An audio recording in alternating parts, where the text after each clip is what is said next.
somebody near him, because if it's a MacBook Pro, sometimes what happens on my computer, if somebody sends me a FaceTime sometime during the day, I have to completely turn my computer off and back on again and reboot it. And I know a couple other people with MacBook Pros that have the same problem. You want to try? He's going to try that. In the meantime, he'll listen. Okay. Next to me.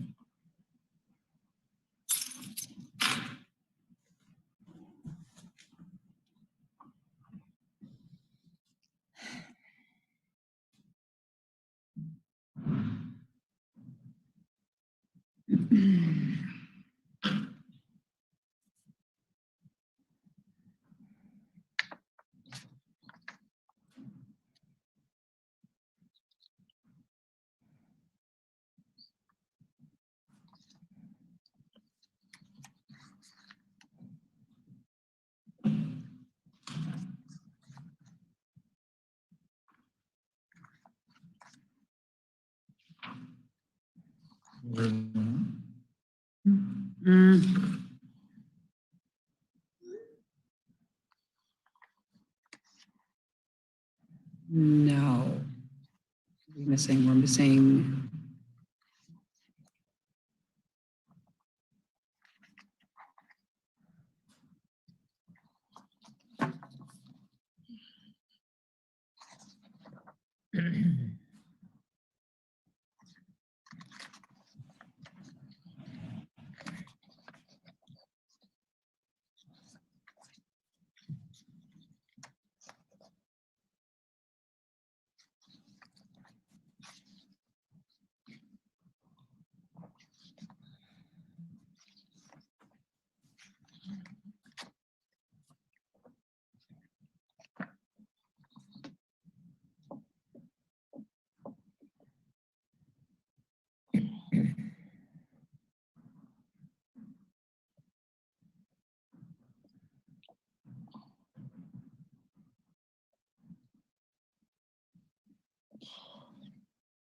It's 6:30, Madam Chair. Thank you.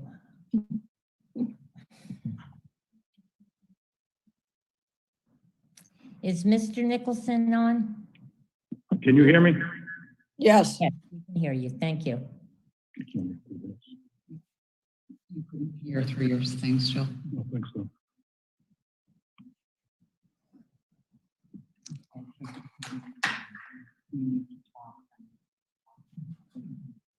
Yeah. Sure.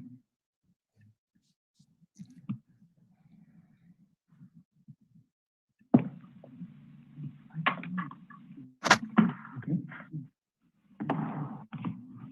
Go in the other room then. I'm sorry, I'm having some technical difficulties. Gene, if you could just give me a thumbs up if you can hear me. I can hear you. Or just, you can hear me? Yes, I can. Mhm. Okay, then I can't get the audio. I can't receive the audio from you guys. I'm just gonna sit with Laura Swisback. Okay. Thank you.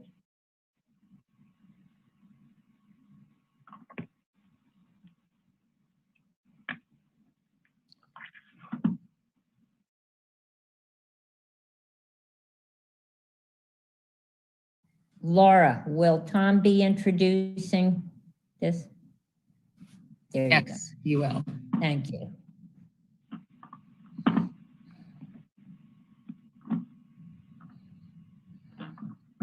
Okay, good evening, everyone. My name is Tom Shevlin, and I'm the city's communications officer. The time is just 6:32, and tonight's meeting of the Newport City Council will begin shortly. However, before we get underway, please do allow for some brief housekeeping notes. First and foremost, tonight's meeting is being conducted remotely in accordance with the governor's executive order on virtual meetings via the Zoom platform. Also, if you're having any problems with your computer audio or would like to participate in tonight's proceedings, please use the meeting ID and dial-in information found either on tonight's agenda or displayed here on the screen. For those unable to use the Zoom application, this meeting is also being broadcast live on the city's website at www.cityofnewport.com/TV.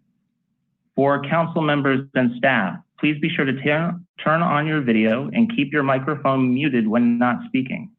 In order to minimize audio feedback, please refrain from using your phone and computer at the same time. And to be recognized, please raise your hand by using the raise hand function on Zoom or by dialing *9 from your phone. For members of the public, if you'd like to speak on any given subject, please dial *9 on your phone or use the raise hand function on the Zoom app to be recognized. Once called on by the chair, please wait to be unmuted or dial *6 to unmute yourself from your phone.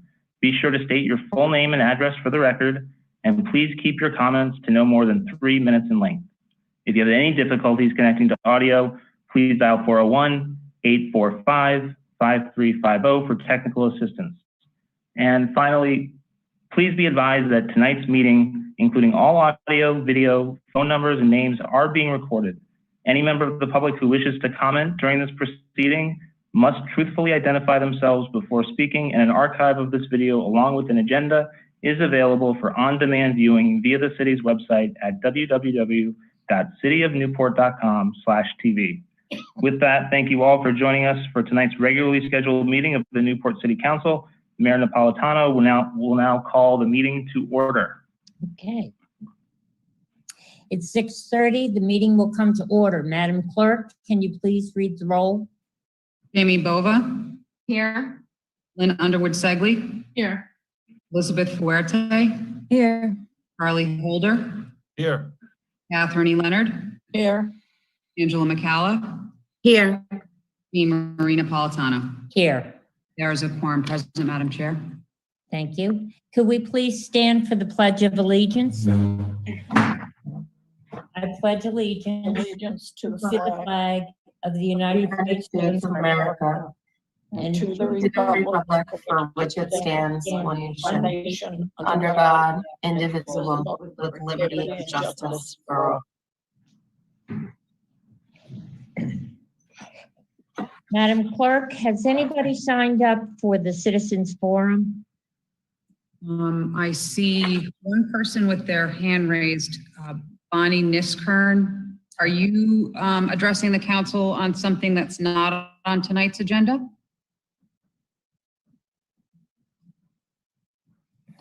Bonnie, can you unmute yourself? Yes, I just did. Can you hear me? Mm-hmm. Okay.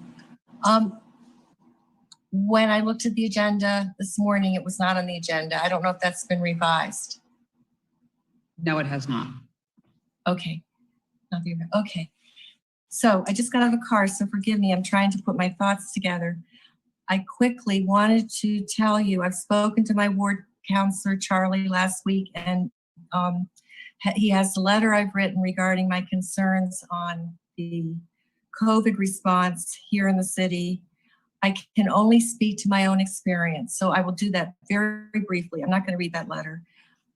My experience is that there's the level of ignorance about the science, the governor's directives, and people's responsibilities to each other.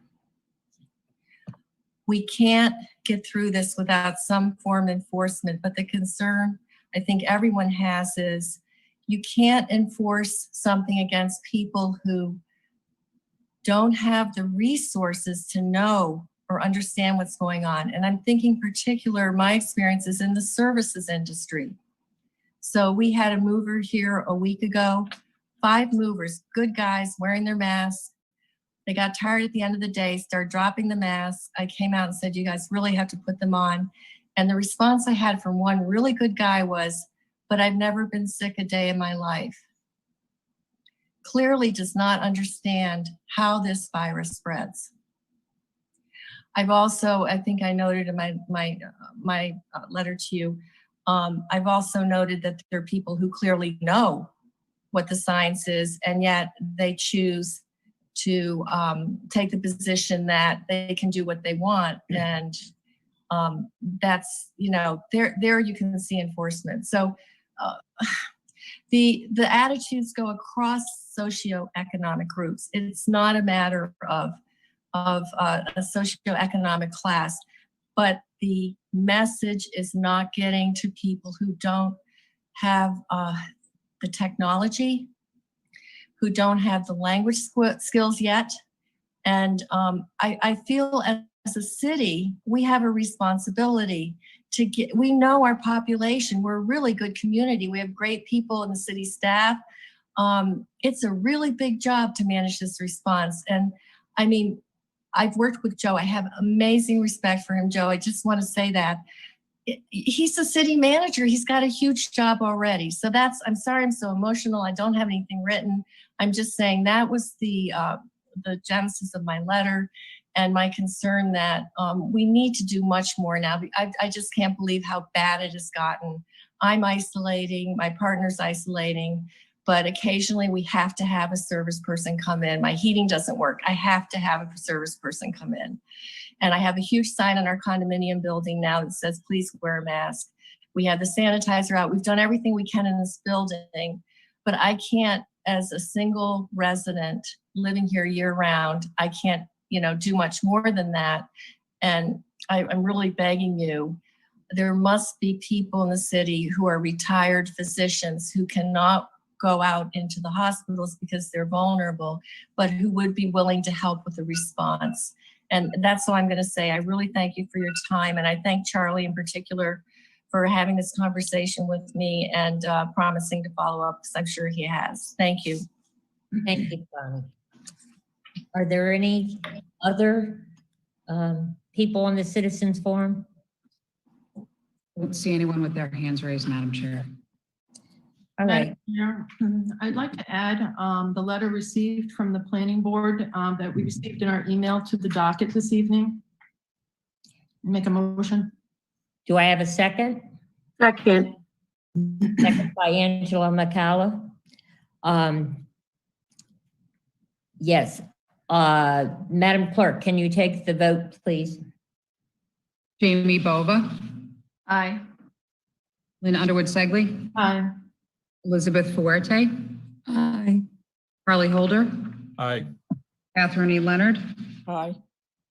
Angela McCalla, Aye. Jean Marie Napolitano. Aye. The ayes have it. Thank you.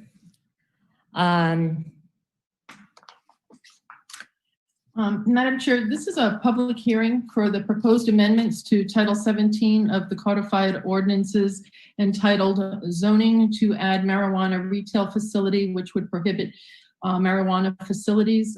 I am going to, well, this is a public hearing, and I'm going to go through each one, read each ordinance change, and then we will look at them individually. Okay. Okay. 17.08.1010 under definitions. Add marijuana retail facility means any facility that dispenses or sells marijuana, including but not limited to retail stores, compassion centers, and emporiums / vape lounges. I make a motion to approve. Okay. There's the motion and a second by Councilor Leonard. Madam, is there any discussion? Hearing none. Madam Well, Chair. hey, Madam, Yes. Madam, Okay. can I jump in? I'm sorry. I think you, before you take a vote, you got to conduct a public hearing on this. Right. Okay. Sorry. We have Philip Gasparo on the who would like to speak.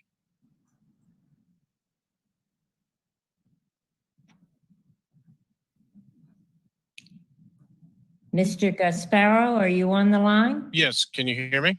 Yes, we can. All right, is everyone able to hear me here? Yes. Yeah. All right. Well, good evening. My name is Attorney Philip Gasparo, and I'm here tonight on behalf of my client, Hope Harvest LLC, which is located at 29 J.T. Connell Memorial Road. I understand comments are time limited, so I would like to make 3 brief remarks, and these remarks are all directed towards these amendments regarding the marijuana in their totality. The first is that we agree with the rationale and reasoning of the planning board, which has unanimously voted down these amendments as articulated in their recommendation letter.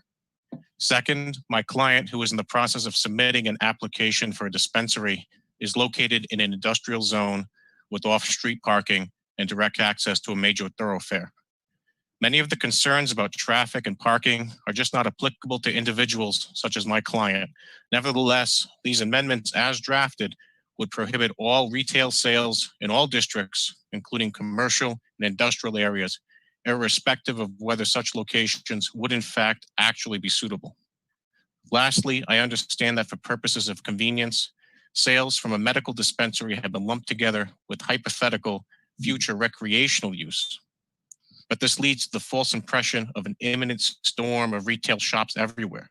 What we need to keep in mind is that right now, the Rhode Island legislature has only authorized a single dispensary for the entire Zone 6 area, which includes all of Aquidneck Island and the 9 surrounding cities and towns, which means that in reality, there's only going to be at most a single dispensary within the city. So in closing, I'd urge the development of a narrowly tailored approach. I think what's in line with what the planning board working group is currently tackling, instead of proceeding with a citywide blanket prohibition that has no time limit on it whatsoever. I think that's just ultimately going to set up a situation either leading to spot zoning or to leading to needing to future changes with that. Thank you very much. Thank you, Mr. Gasparo. Is there anyone else from the public that would like to address the issue? Okay. Councilor Bova? Thank you, Madam Chair. First of all, I just have a quick question as to whether or not we are entertaining these items individually or as a whole when we will be voting. Individually.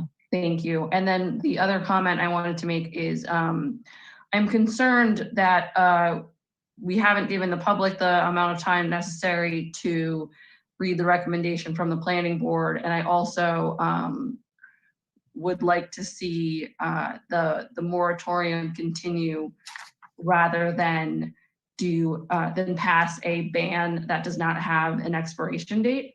My concern is, with the moratorium, when we passed it, the resolution and the follow-on ordinance, the ordinance has a sunset date baked into it, forcing us to revisit it, whereas these ordinances, these amendments do not have a sunset date, and I'm concerned that the lack of a sunset date will allow them to fall off the table, as it were, and kind of be swept away by all of the various other projects that the city has going on. Because I know that we do have so much going on. So I would rather see us consider a resolution to extend the moratorium, or just consider an amendment to the existing moratorium ordinance to extend it, rather than pass this amendment to our existing ordinances that does not have an expiration date. So with that in mind, I just want to put out that I would either want to continue these items to give the public more time, or just vote down the changes to the amendments and at the meeting in January, consider an amendment to the existing moratorium to allow us to extend the moratorium. Okay, thank you. Councilor McCallum? Thank you, Madam Chair. I think I want to just ask a couple of questions. I think the first thing is I'm almost feeling like there's this sense of immediacy or urgency with this, with the subject regarding marijuana. I mean, I guess to my knowledge, I mean, there was just like, I only heard from like one resident that literally was expressing, like using the contention about traffic being an issue and doing all of this stuff. And I'm wondering, I'm feeling like there's like this rush, and I'm wondering if that's true. Is there a rush, and why? I think there is an urgency to it. I know that upstate, they are trying to wrap their arms around this budget for the coming year, and also included, they're looking very seriously about establishing a number of these entities around the state. And as he said, Aquidneck Island. And, you know, once they say that, if we don't have anything to protect our city from, or to protect our zoning, I personally don't believe that Newport is a good place to have a retail marijuana establishment. I think there's more land, more real estate in Middletown and Portsmouth if they so choose, but I don't think Newport is the right place for it. And that's the urgency. The governor has said, and this is to help their budget. They receive a 4%, I think, from the establishment for their operation. They receive a 7% tax on the marijuana, which will come back to cities and towns in the way of, you know, how they distribute the money to cities and towns. Not a percentage. If it was located in Newport, Newport would get extra money. They wouldn't.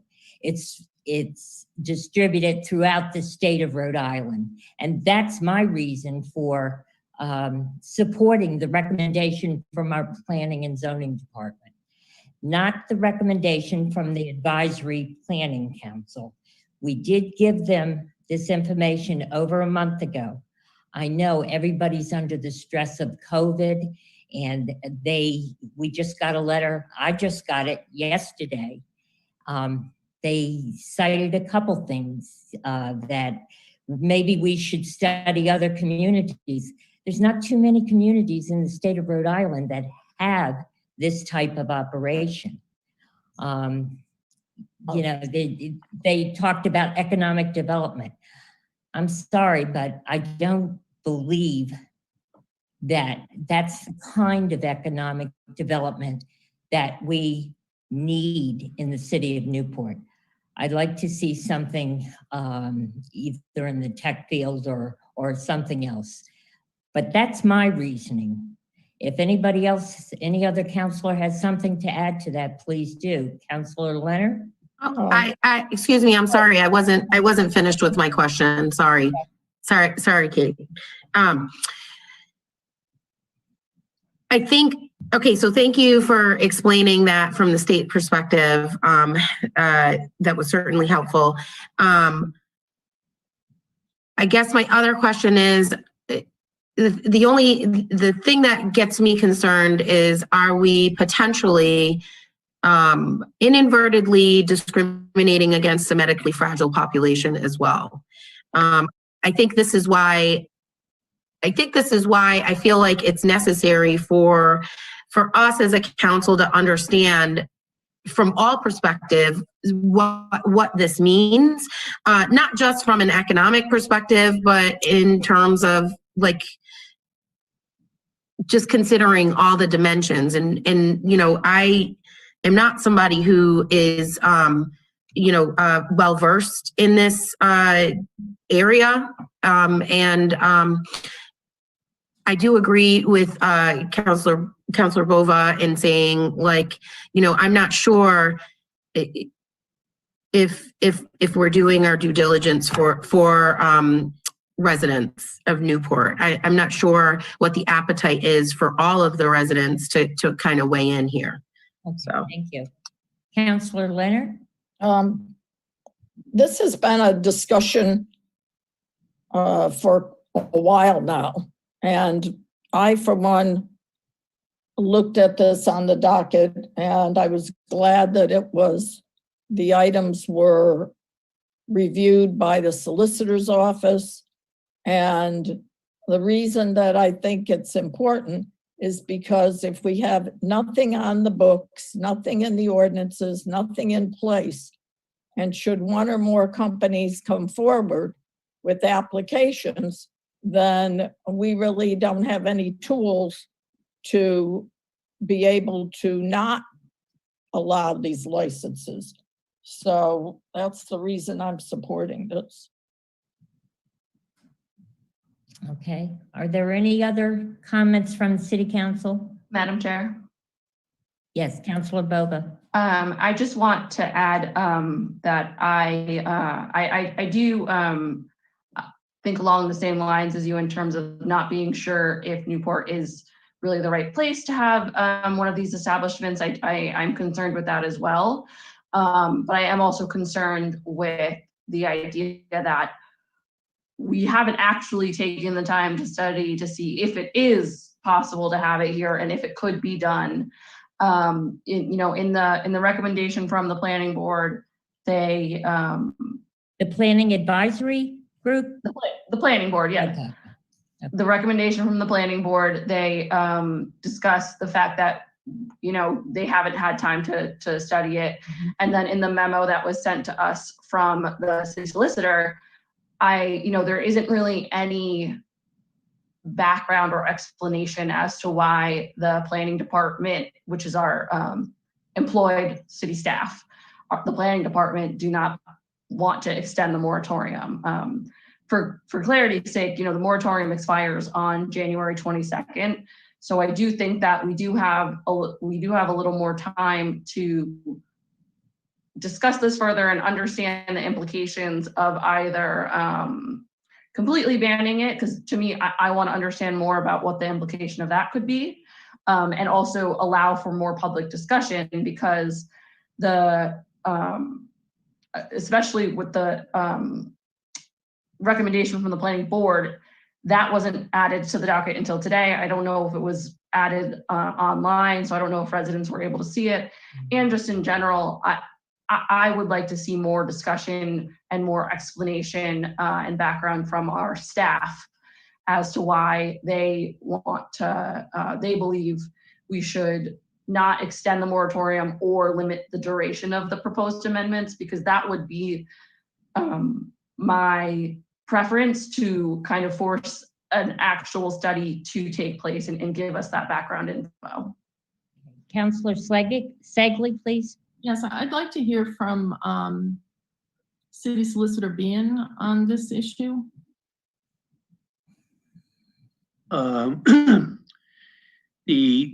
What I would point out is basically this matter was brought to the council's attention back in February of 2020. There were some concerns made by members of the public, including former Mayor Winthrop. I provided I believe I was asked in some forum before the council to provide the council with options on what we could do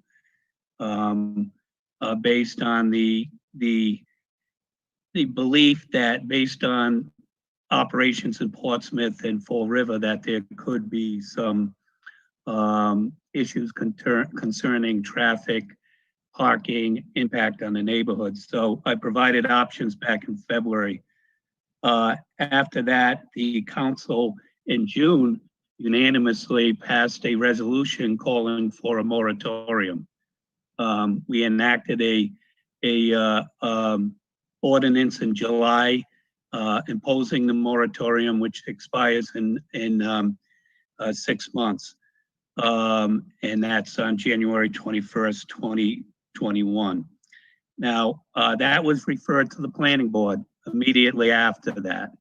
The planning board, for the reasons I've explained to the council, was not able to perform their study and recommendations in depth.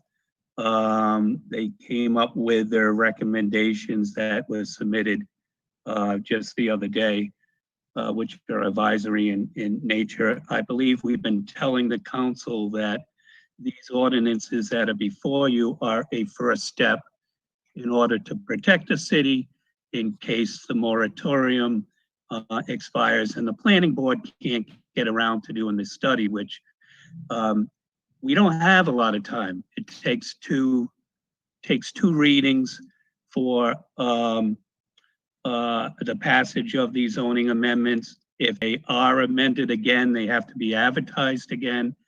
So it's not likely, based on the council's meeting schedule, that they will, that you're going to be able to, even if within the next few weeks we're able to come up with a better a plan for this, or a more in-depth plan, that you would be able to have something in place with a moratorium. In my opinion, moratoriums are used in specialized circumstances when there could be harm to the public. My recommendation is not to extend moratoriums. My recommendation is that you always have a chance to amend your amendments. And at this stage, I believe the planning staff and the planning board still have this issue to do before them to review.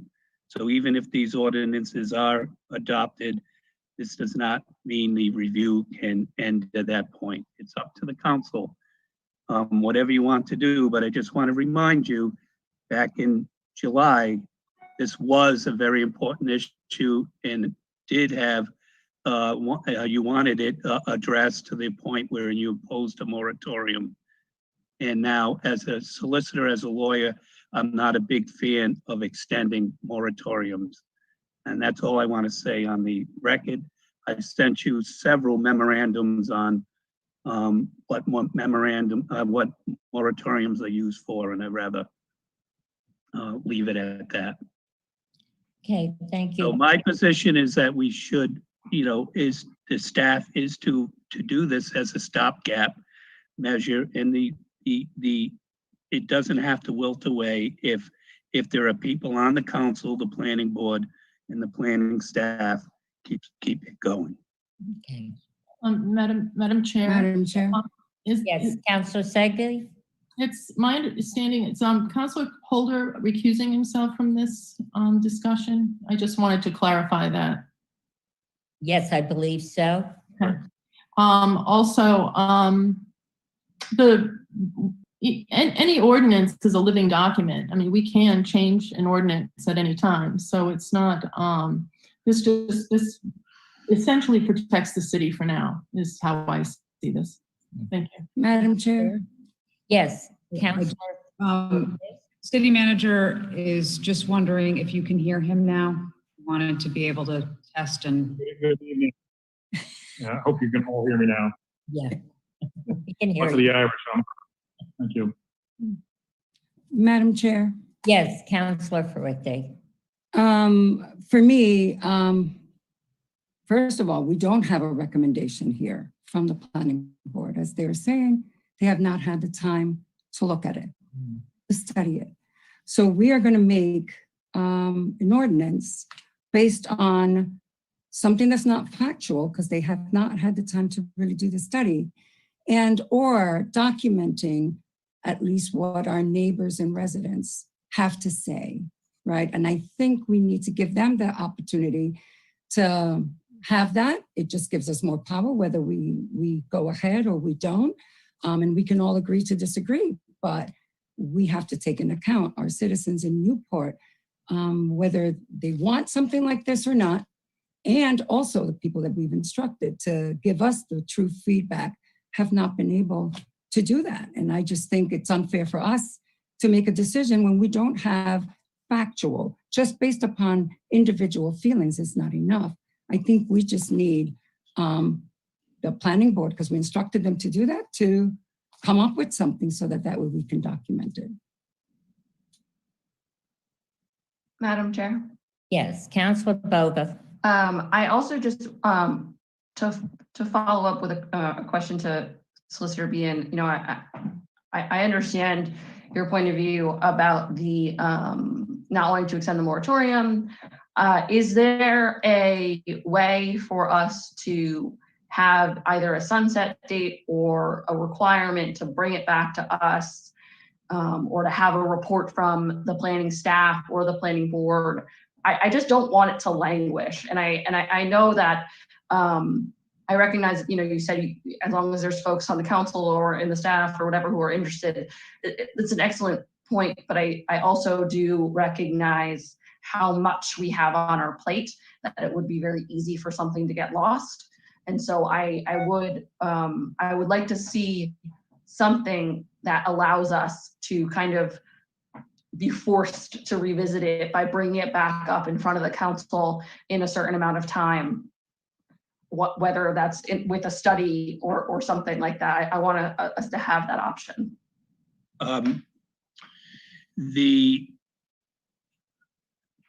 There is the ordinance could be amended that as it now written to specifically say that it will terminate, we won't use the word sunset, but in effect sunset on a certain date. I would not, planning board had recommended 3 months, well, and suggested 3 months. I don't think that's enough time. You've got the holidays, you've got the north end zoning that has to be done. I don't see this being done for another, 6 months or so. I think you would need another 6 months at least. And I agree, Solicitor Bean. I was thinking even 9 months. I recognize there's a lot going on. And for me, the only way I would be comfortable supporting this would be to have a sunset date, especially because, I do want us to be protected, as other counselors have said. And as Chair Napolitano has said, there's a lot happening upstate, and I don't think any of us would be surprised to see legalization of recreational cannabis happen in the future, near future. So it is important for us to protect the city, but it's also, I want to make sure that we're doing it in a way that we have all the info. Yeah, it's not really my recommendation to do it, but if the council, it's not going to hurt legally. In other words, all it is having your ordinance sunset out, which there are ordinances, there are statutes out there, and other law that does that has sunsets. So if that makes the council feel more comfortable, the majority of the council feel more comfortable, yes, we can do that. And that can be with a simple, the ordinance to the provisions of the ordinance to terminate as of within 6 months of passage. And that will give you follow up. I just wanted to make sure that if we did pass something, like if we did amend these and pass an ordinance that has that terminates at a certain date, is the city protected if someone wanted to apply to the planning office or zoning office for approval for such an establishment while the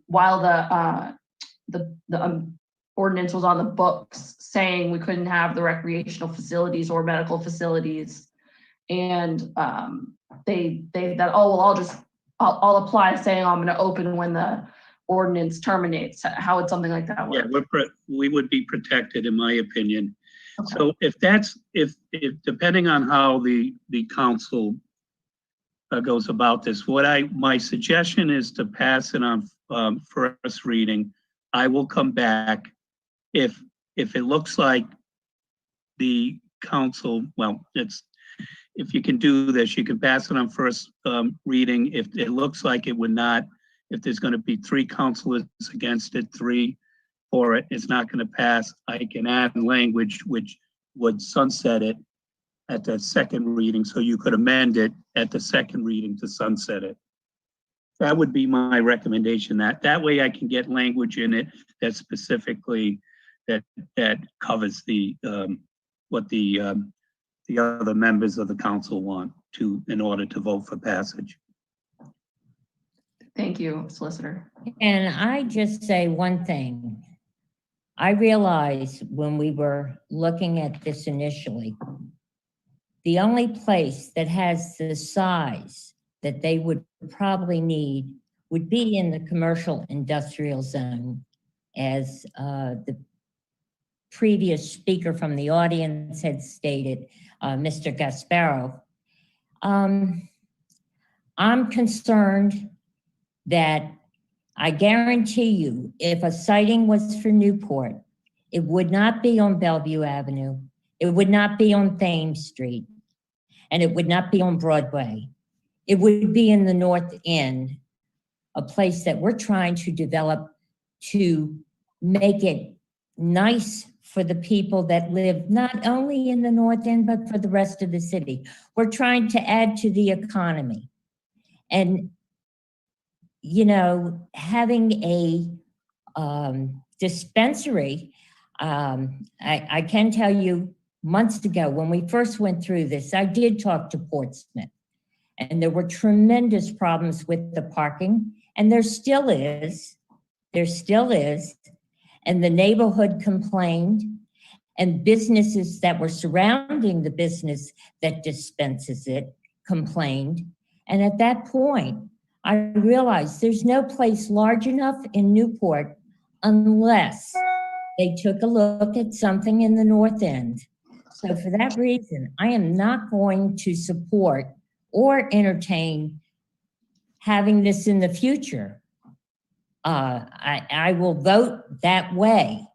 If people come forward and say, oh yeah, we'd like to have it, and then they say, well, what about Bellevue Avenue? What about Thames Street? What about Broadway? No, they'll pick a place in the North End, I guarantee you.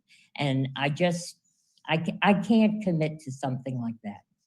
So if there's no other discussion from the council, we certainly can take the vote. Would anybody else like to say something in terms of this vote? Hearing none, can you call? Madam Chair, yes, I have my hand up. Mr. Solicitor, are you making the recommendation that we pass these as written for now, and then you will propose the sunset date at the next meeting? I will. I mean, I'm just looking. There appears to be three councilors that support the ordinance, and there appears to be 3 that have reservations and may not vote for it. But it seems that a sunset provision on it would gain the support of it. Looks like almost most of the council. Then yes, I ask that you do it on first reading. The reason for that is because the second reading will be the first meeting in January, and I believe the moratorium ends before our second meeting. So at the first meeting in January, the second meeting in January, which is the first meeting there, I will have an amendment that someone can make a form of amendment that someone can make a motion to amend the. Okay, so I should read each of these as is and then worry about that later on, correct? Yeah, I mean, right now it might be helpful to do it all at once to save time. Okay. Although the motion only talks about, the existing motion only talks about the definition. Right.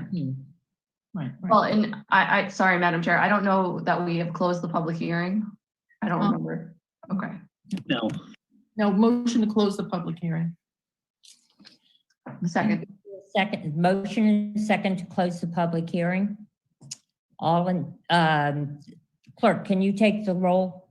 Yes. Councilor Bova? Aye. Councilor Segley? Aye. Councilor Fuerte? Aye. Councilor Leonard? Aye. Councilor McCalla? Aye. Mayor Napolitano? Aye. The ayes have it. I'm going to read each one of these and we're going to go through them individually still, correct? We had a motion and a second. Yeah, all you've done, okay, right. We had a motion and a second to add the marijuana retail facility definition.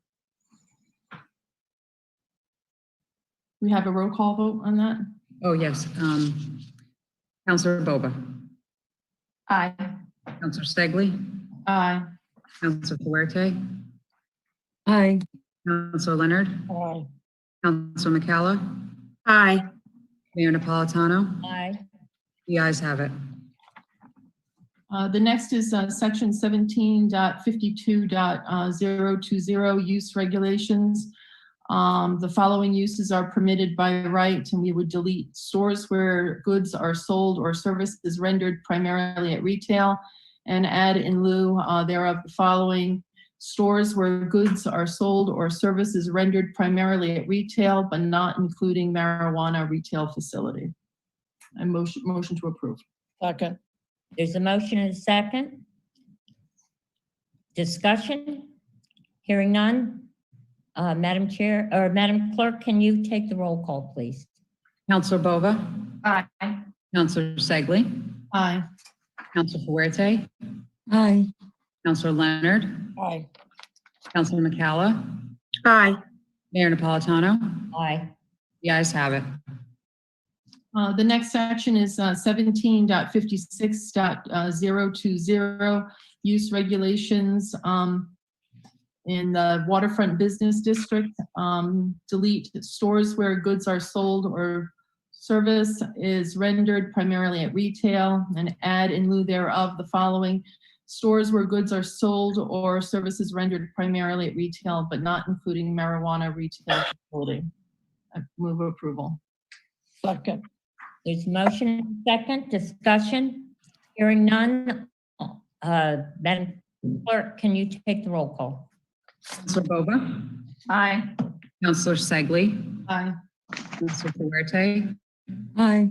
Counselor Leonard. Aye. Counselor McCalla. Aye. Mayor Napolitano. Aye. The ayes have it. The next one concerns the general business district, section 17.60.020 use regulations. Delete stores where goods are sold or services rendered primarily at retail. Add in lieu thereof stores where goods are sold or services rendered primarily at retail, but not including marijuana retail facility. I move approval. Second. There's a motion and a second. Discussion? Hearing none. Clerk, can you take the roll? Counselor Bova. Aye. Counselor Stegley. Aye. Counselor Fuerte. Aye. Counselor Leonard. Aye. Counselor McCalla. Aye. Mayor Napolitano. Aye. The ayes have it. Next section concerns the commercial industrial district, section 17.64.020 use regulations. Again, delete stores where goods are sold or services rendered primarily at retail, and add in lieu of thereof the following: stores where goods are sold or services rendered primarily at retail, but not including a marijuana retail facility. I move approval. Second. There's a motion and a second. Discussion? Hearing none. Clerk, can you take the roll? Counselor Bova. Aye. Counselor Stegley. Aye. Counselor Fuerte. Aye. Counselor Leonard. Aye. Counselor McCalla. Aye. Mayor Napolitano. Aye. The ayes have it. The consent calendar. Madam Chair, I make a motion to approve the consent calendar in its entirety, with the exception of B1, J, and is Councilor McCalla, did you want I or L? J. You wanted J? Yep. Did anyone want I or B? Excuse me, I wanted item M. you wanted M? Okay. So with the exception of B1, J, M, and is there anything else? Okay, hearing none. We'll be voting on the rest of the items on the consent calendar. I move approval of the consent calendar with the exception of those noted. Do I have a second? Second. There's a motion and a second. Discussion. Hearing none, all in favor? Aye. Aye. Aye. Clerk, take the roll, I'm sorry. It's okay. Counselor Bova? Aye. Counselor Segley? Aye. Counselor Fuerte? Aye. Counselor Holder? Aye. Counselor Leonard? Aye. Counselor McCalla? Aye. Mayor Napolitano? Aye. The ayes have it. Application for a special event license, Newport Festivals Foundation, Inc. at Fort Adams State Park. I would ask Counselor Leonard to comment, please. Yes. Excuse me, Madam Chair, point of order. We should have a motion in a second before we begin discussion. Oh, sorry, thank you.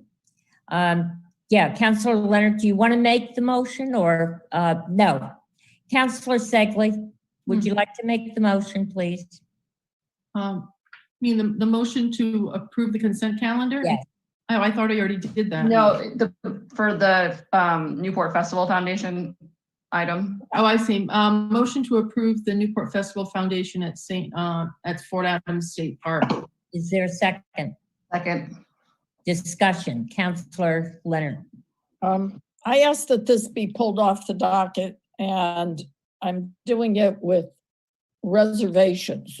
And I say that because I think that with the COVID pandemic, businesses are really hurting. Hotels are really hurting. I don't know, none of us knows what will be happening from July 23rd till July 28th. It's the unknown. But the reason I asked for this is that there have been so many traffic issues, especially in my ward, that deal with the festivals and the ingress and egress from the park, including bicycle safety as people go around the bend where the dip in the road is on Harrison Avenue. And the fact that last festival, people waited over 2 hours to get out at the end of the festival. But the reason this is asking for the folk festival to be extended for 3 more days. And I'm bringing it up because I really think that we need to talk about transportation, alternative transportation, or ways that we can do this so that the traffic impact, especially on the residents of Spring Street, Harrison Avenue, those same street, we only really have one way in and out, unless you want to go all around the other side of Ocean Drive. But people are complaining about the amount of traffic because some of those festival dates, they expect 10,000 people. So I would like to see the Festival Foundation work with other entities, whether it be for boat launching for people to go, or more importantly, maybe parking the cars and using shuttles. But I think that 10,000 people for 6 days is double what we're used to. And I'm not opposed to the festivals, but I'm opposed to the traffic jams that have ensued. And my ward is really impacted, and people are not happy about how we get people to and from the site, the venue, more so than what happens at the venue. So that's why I've asked, and I would like to see us talk to Newport Festivals Foundation to see what other forms of transportation can make it easier and lessen the traffic impact. And that's why I brought it up. There is a caller that is waiting to speak, Kira Favreau. I believe she's from the Festival Foundation. Okay, thank you. Yes, if you can allow that panelist to speak to us, please. Hi there, this is Kira Fabro. Can everyone hear me all right? Yes. Oh, great.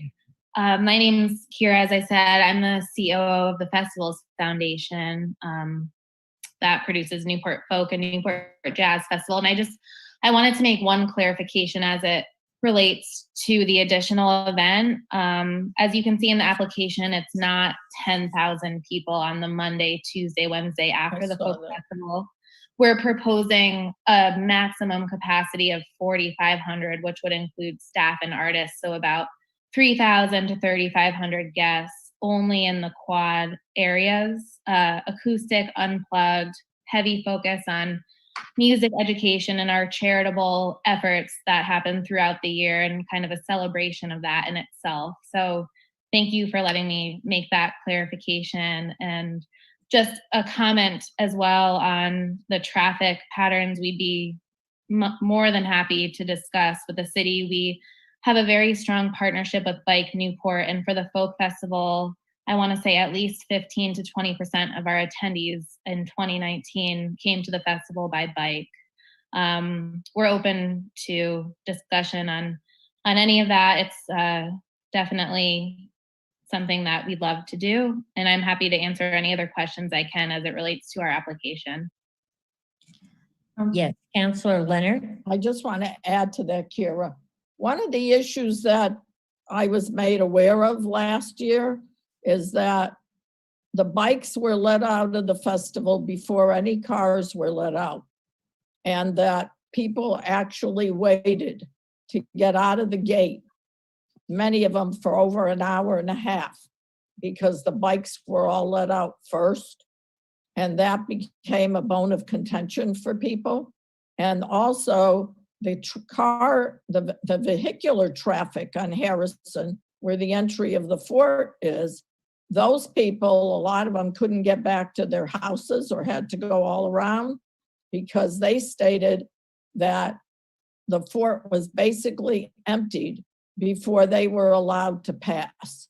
So that's why I brought it up. I think that there were some bike safety issues.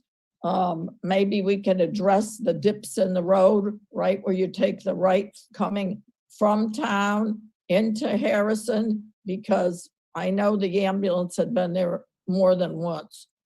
So I'm just concerned about safety and a way to address that traffic.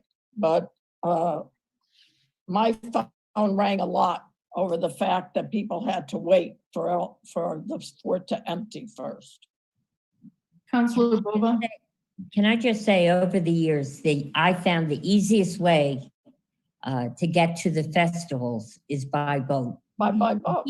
And people enjoy that. And they can park at the Gateway Center. They have added boats over the years. And this is a reduced number of what the festival had expected before. I think as far as extended dates and things like that, we will address or work with the group to address the traffic issue. But I think there should be a lot more publicity on taking the boat over. It was very easy and very timely. Something like every 15, 20 minutes, they had the boats going back and forth or different launches. So yeah, that worked well. Yeah, that worked out well, and it kept the cars out. So, you know, I just think we can work with them to make this happen. I know people are very anxious to elevate the city of Newport once again, and to take advantage of the summer. And hopefully by that time, we'll have much more favorable news in terms of our health economy. Councilor Bova, do you have a comment? Yes, I just wanted to say thank you to Kira, first of all, for being here and for having some clarifications on the application. I spoke with some of the Folk Festivals Foundation staff and I spoke with Jay Sweet about this because I am a really big supporter of the festivals, and I thought it was a really great idea to try to extend it in a way that was still responsible to the neighborhood and to the residents of the city itself. And I'm glad to see that there is support on the council. And I want to say thank you again to Kira for explaining what those Monday, Tuesday, Wednesday dates would actually look like unplugged, and be much more about the important educational work that the Festivals Foundation does so much of, and that is funded by the festival itself. And I am just very strongly in favor of this, and I really believe that between the city and the foundation, we can make it happen in a way that is beneficial and responsible. Thank you. Are we ready to vote on this item? Counselor Bova. Aye. Counselor Segley. Aye. Counselor Fuerte. Aye. Counselor Holder. Aye. Counselor Leonard. Aye. Counselor McCalla. Aye. Mayor Napolitano. Aye. The ayes have it. Communication from the Newport Health Equity Zone regarding the North End Urban Plan. Yes, Counselor Bova, correct? You want to? We have a motion to receive it. Yes, motion to receive. Okay. Yeah, I did want to just call attention to this because I do think that there are a good number of really strong recommendations in this letter, and I just wanted to call attention to it and to say thank you to the Health Equity Zone for putting it together and for bringing it to us. And I also wanted to just, state that I hope that we're able to, between this and the amendments made by the planning board, that we're able to make some good progress with the North End Urban Plan and help make sure that it reflects as best as possible the desires of the residents. Okay, thank you. Any other comments? Did you move passage? I had made a motion, but Councilor McCalla has her hand up as well. Oh, yes, Councilor McCalla. So I also have asked to have the letter from the Newport Health Equity Zone removed from the consent calendar. The reason for this is that I received an email from the city clerk suggesting that I consider seeking an advisory opinion from the Rhode Island Ethics Commission because of my affiliation with the Newport Health Equity Zone. According to the Rhode Island general law, a conflict of interest exists when an official in his or her duties may be required to take an action or make a decision that will or can reasonably be expected to directly result in an economic development to the said person or spouse. I am aware that this was a suggestion and not a mandate. However, I believe that the best course of action is for me to ask for an opinion from the Rhode Island Board of Ethics. One of the many projects of Newport has is to provide input from residents of the North End and Broadway areas of the city of Newport regarding the development of the North End Urban Plan. As a resident of the North End and a representative of Ward 1, I have deeply been involved in the North End Urban Plan. For many months, I have joined with other residents of the city staff and boards, as well as consultants who reached out to engage with residents of Newport. I have connected the consultants to the residents of the First Ward through the Point Association, Off-Broadway Neighborhood Association, and Newport Has. I have participated in the discussions with the Newport Has as a resident of the North End, as well as in my capacity as a council member. The immediate subject brought to my attention by the city clerk was a communication from the Newport Has regarding the North End Urban Plan. This item was put on the consent calendar for this evening's meeting.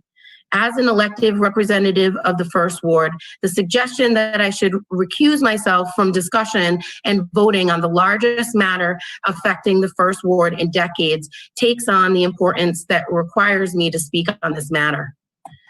I live in the first ward, but my livelihood is not dependent on the North End urban plan, whether it is approved by the council, whether it is amended, whether it fails to win approval from the council. My involvement with the HES is as a citizen of the city. Let me be clear, I derive no economic benefits from serving on a task force with HES, nor does my wife's facilitation work with the HES under the memorandum of understanding with the organization for which she works provides any economic benefit to her and thus my family. That is why there is no conflict of interest. Like me, every other member of this council has affiliations with clubs, neighborhood associations, business associations, or interest groups. Some of us may be in professions where we derive considerable income from projects that may come up before the council. Some of us, like myself, are involved in purely voluntary capacities. Having been challenged on whether I can fairly participate in votes on this important issue, I challenge each of my council members to do the same. I was elected by the citizens of Ward 1 to represent their interests in deliberations before the council. To recuse myself from deliberations on the North End urban plan would be to fail to meet my sworn responsibilities to my constituents. I am submitting my official statement to the Rhode Island Board of Ethics, as well as providing it to the local press. I am happy to answer any questions that anyone may have. At this point, I will absolutely not recuse myself. I move that we accept the communication from the Newport HES. Is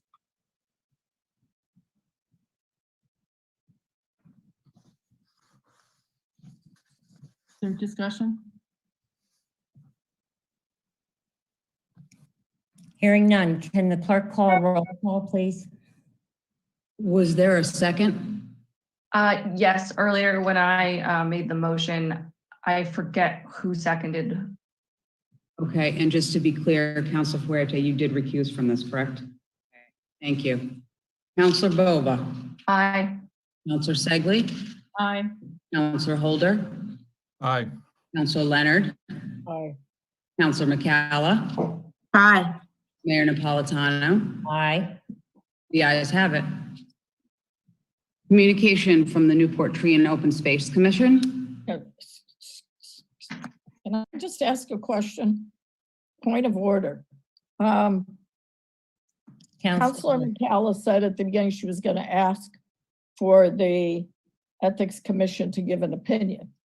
So my question then is, you voted aye to receive it, or I'm not just quite clear, so that's why I'm asking. So on the recusal form, there are two options. One, to recuse yourself, and one, not to recuse yourself. Both provide addendums or amendments to that piece. So my submission for the form is not to recuse myself and give the Rhode Island Board of Ethics my reasoning. Okay, so you're not asking them for their opinion, correct? You're just telling them you're not. No, it's going to be submitted to the Board of Ethics for them to give an advisory opinion on that. All right, that's not. McCalla, just so that I'm clear, are you submitting the recusal form, checking that box also for the record with the council records that I keep? Or are you just submitting that to the Ethics Commission? Because generally when the recusal form comes to me, then we forward it to the Ethics Commission. Right, so I'm going to be sending it. I will send you that, Laura, and then also send it to the Board of Ethics for their submission. Great, thank you. So communication from the Tree and Open Space Commission? This is a communication from the Tree and Open Space Commission. Proposed amendments to Chapter 12-32 of the Codified Ordinances. This is a motion to receive. Is there a second? Motion and second? Clerk, can you take the roll call, please? Discussion, sorry. Madam Chair? Yes. I was wondering if we should be receiving and referring this to the planning board, given that it's That is the process. It goes to the planning board to make sure that it comports to the comprehensive plan. That's what I thought, because that's not how it's listed in the docket, and that wasn't the motion. The motion was just to receive it. So Yeah, it That will was be my- forwarded to planning. That's the way. Well, no, you should make, part of the motion should be to receive and refer to the planning board. Because because, Refer to planning. second, thank you. I wanted to make sure, I wasn't sure if there was a different process because the solicitor had already reviewed it. Thank you. That was my comment. Any other discussion? Hearing none. Clerk, can you take the roll call? Counselor Bova, Aye. Counselor Segley, Aye. Counselor Fuerte, Aye. Counselor Holder, Aye. Counselor Leonard, Aye. Counselor McCalla, Aye. Mayor Napolitano. Aye. The ayes have it. A public hearing on a new secondhand license, Bike Newport, DBA Bike Newport, 62 Broadway. Okay, this is a public hearing. Is there anybody from the public that would like to address? First, let's vote on the license and then we'll have the discussion open to the public. Counselor Segley, can you entertain a motion to approve the secondhand license? Motion to approve the secondhand license for Bike Newport. Is there a second? I'm sorry. I have to recuse myself from Bike Newport. Okay, I will second that motion. Second. there's a motion and a second. Discussion. Is there anybody, let's have the council first. Anybody from the public that would like to discuss this application, certainly stay on the line. Let's hear the council first, and then I'll take public discussion. Councilor Holder? Aye. well, Aye. can I just point out something, Madam Chair? Sure. These license and permits, these ones right here, Mhm. and license and VIT do not require an actual public hearing. Okay, However, you as a council can allow the public to comment if you saw fit. I just wanted to make, if it doesn't require it, then I think we should move forward with discussion from the council and vote on it. Excuse me, Madam Chair and Mr. Solicitor, I thought that if there has not previously been a secondhand license at a location, no, it does require a public hearing. no, just go and move ahead without it. Okay, thank you. Madam Clerk, can you, is there any discussion on the part of the council? Okay, hearing none. Madam Clerk, can you call the roll? Counselor Bova, Aye. Counselor Segley, Aye. Counselor Fuerte, Aye. Counselor Holder, Aye. Counselor Leonard, Aye. Counselor McCalla Counselor McCalla recused. is recused. Mayor Napolitano. Aye. The ayes have it. Application for a new Vittling license, Bellevue Nutrition LLC, DBA Bellevue Nutrition, 260 Bellevue Avenue. I move approval. Is there a second? Second. Discussion? Hearing none. Are we ready to vote? Clerk, can you call the roll? Counselor Bova, Aye. Counselor Segley, Aye. Counselor Fuerte, Aye. Counselor Holder, Aye. Counselor Leonard, Aye. Counselor McCalla, Aye. Mayor Napolitano. Aye. The ayes have it. Application for a new Vittling license, 2D Potsy LLC, DBA 2D Potsy, 7 Memorial Boulevard. I move approval. Second. Second. There's a motion and second. Discussion. Hearing none. Clerk, can you call the roll? Counselor Bova, Aye. Counselor Segley, Aye. Counselor Fuerte, Aye. Counselor Holder, Aye. Counselor Leonard, Aye. Counselor McCalla, Aye. Mayor Napolitano. Aye. The ayes have it. Application for a new vittling license, True Tides LLC DBA, to be determined, 359 Thames Street, Unit C1, confined to restaurant and adjacent patio only, no room service.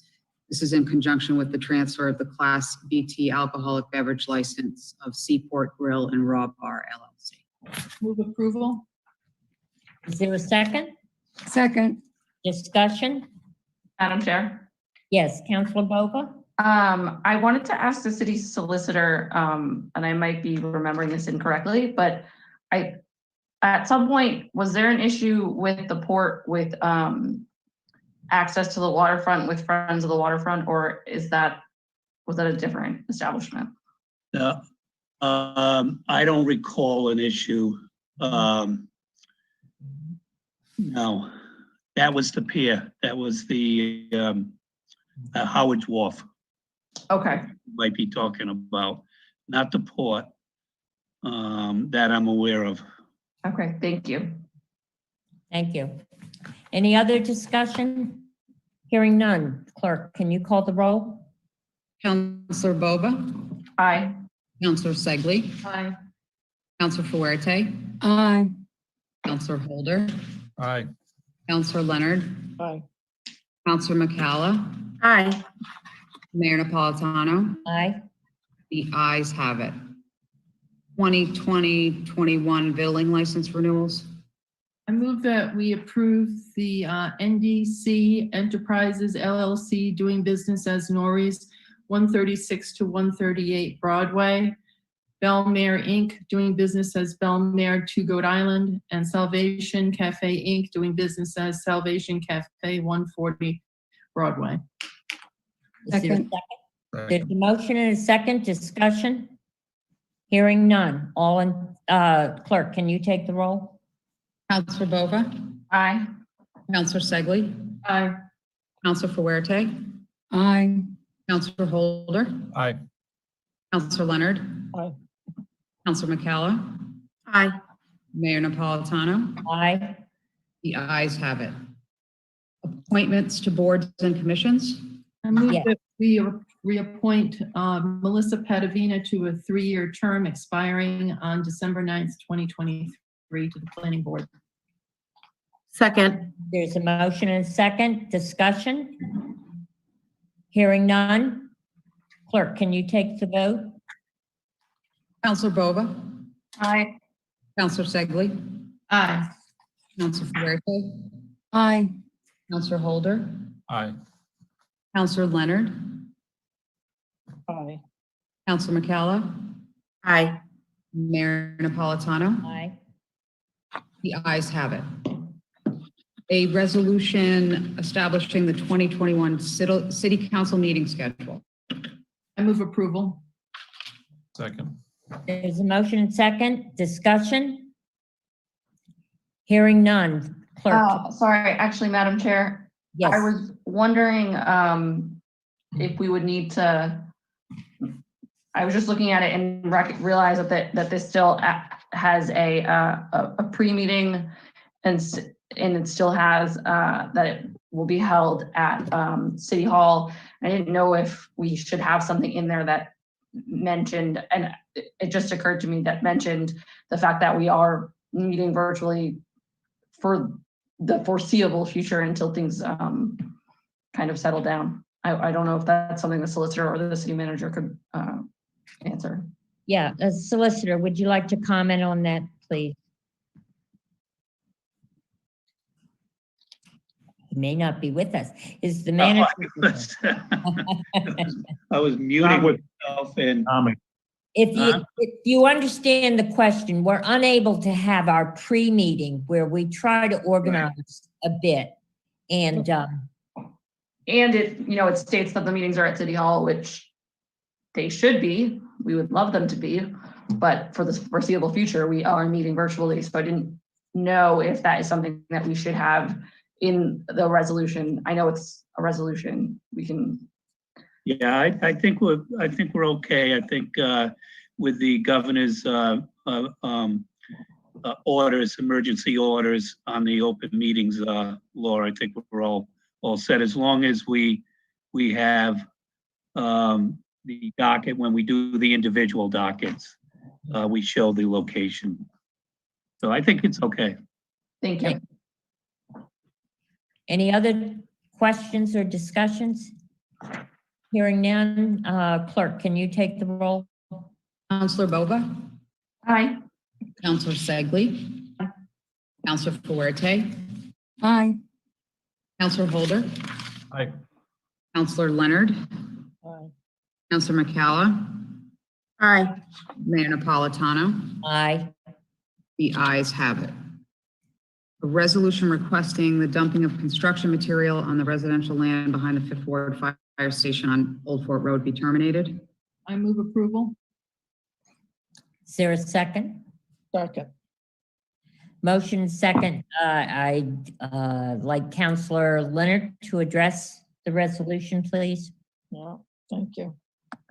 I put this resolution in because in recent years, the land behind the Old Fort Road Fire Station had been used as a dumping site.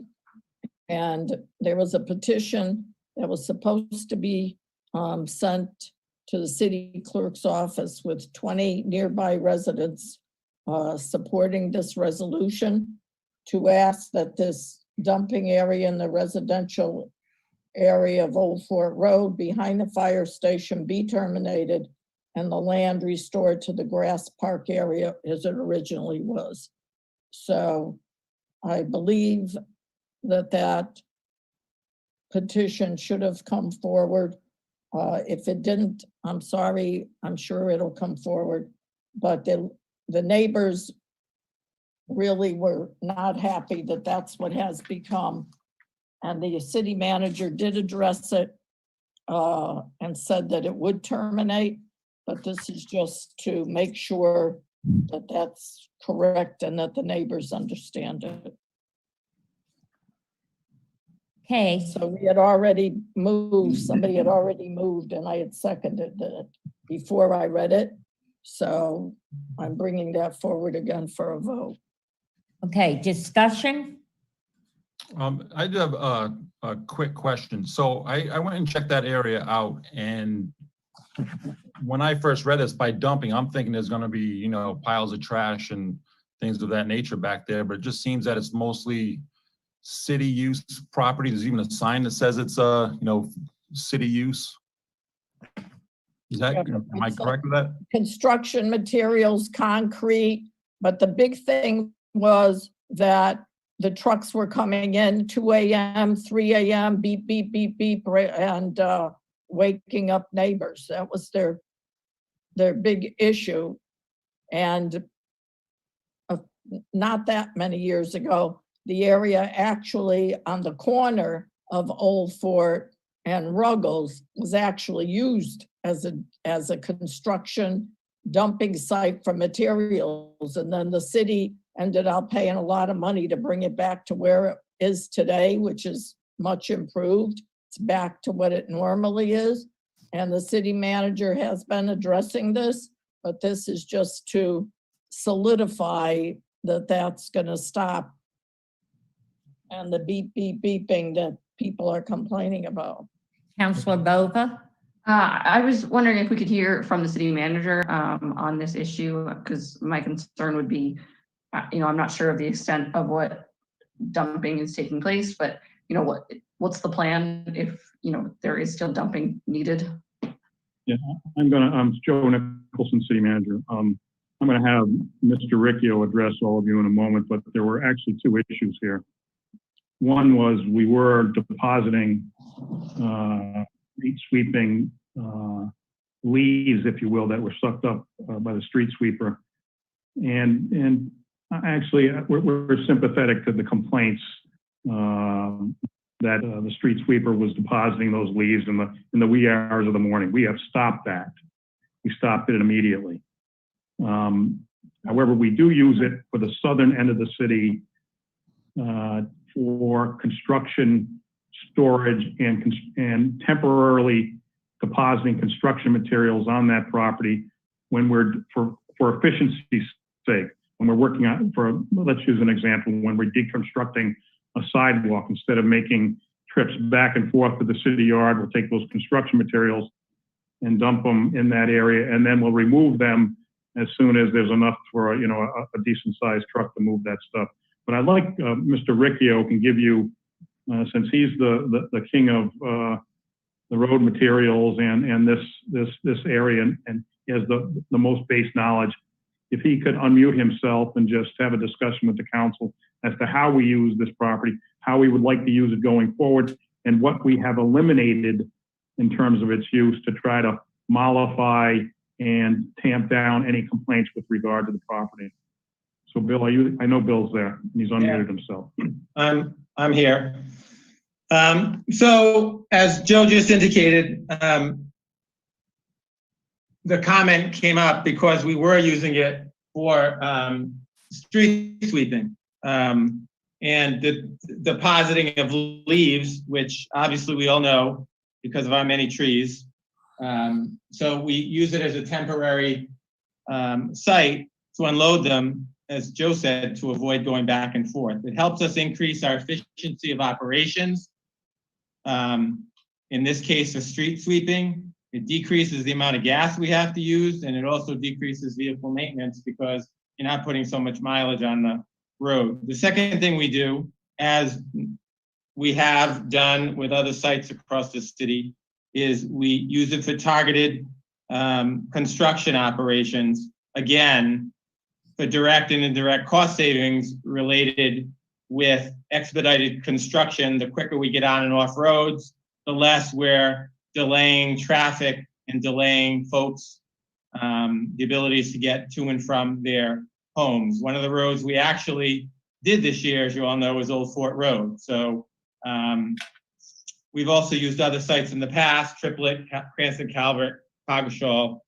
Our other fear is not being open to being able to provide sites for contractors to expedite their work, is that there's going to be a possible increase in associated bid pricing for our street sidewalk work and whatever other items we might need it for.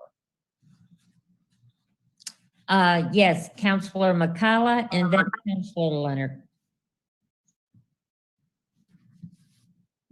Oh, sorry. Thank you, Madam Chair.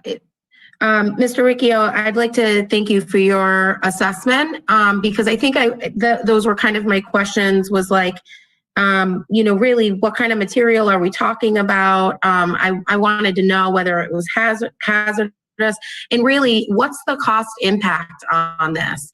And it sounds like the city needs this. This is a functionality as part of the city, as well as a cost benefit to all of the residents. And I'm not sure, I'm not sure that this resolution kind of makes sense, really. Yes, Councilor Leonard. Let me explain a couple things. One, this is an R10 zone.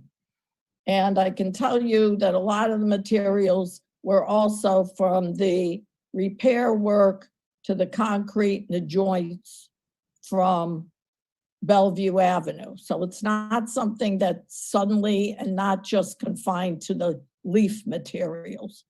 It's been ongoing with other materials. So my question is, do the contracts that we give out to these construction companies like Aetna or that like the ones doing Bellevue work, is part of our contract an incentive where we tell them they can dump the materials on city property? And does that give us a lower bid? Or is that just something we allow as a courtesy? I believe that question is directed to Mr. Riccio. It is. Yeah, so we work with all our contractors. Again, it's to expedite the construction, because what we want to do is, construction season is in the same season where we have increased traffic from visitors.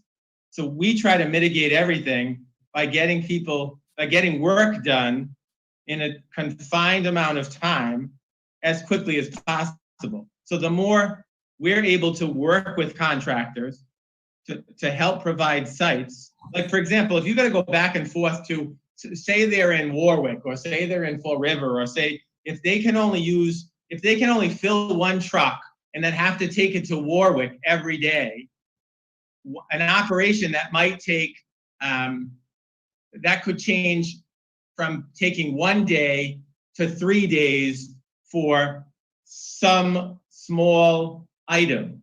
I'm trying to break it down into small pieces. Yeah, But that's if you're not allowing my them, question, though. That's not my question. I understand what you're saying.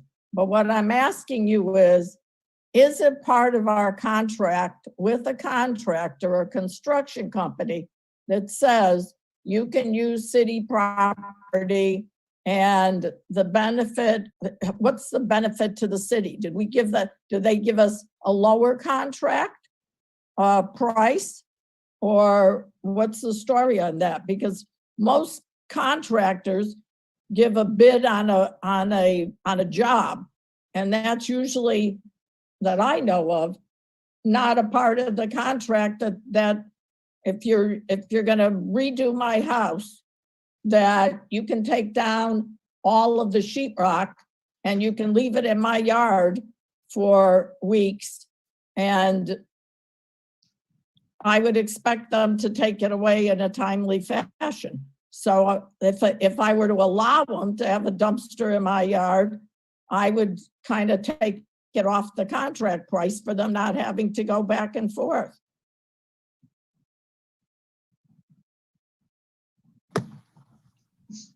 I guess I'm not understanding the question. My question is it written in the there contract that it any language in says the you can use a contract? certain piece of land at certain times?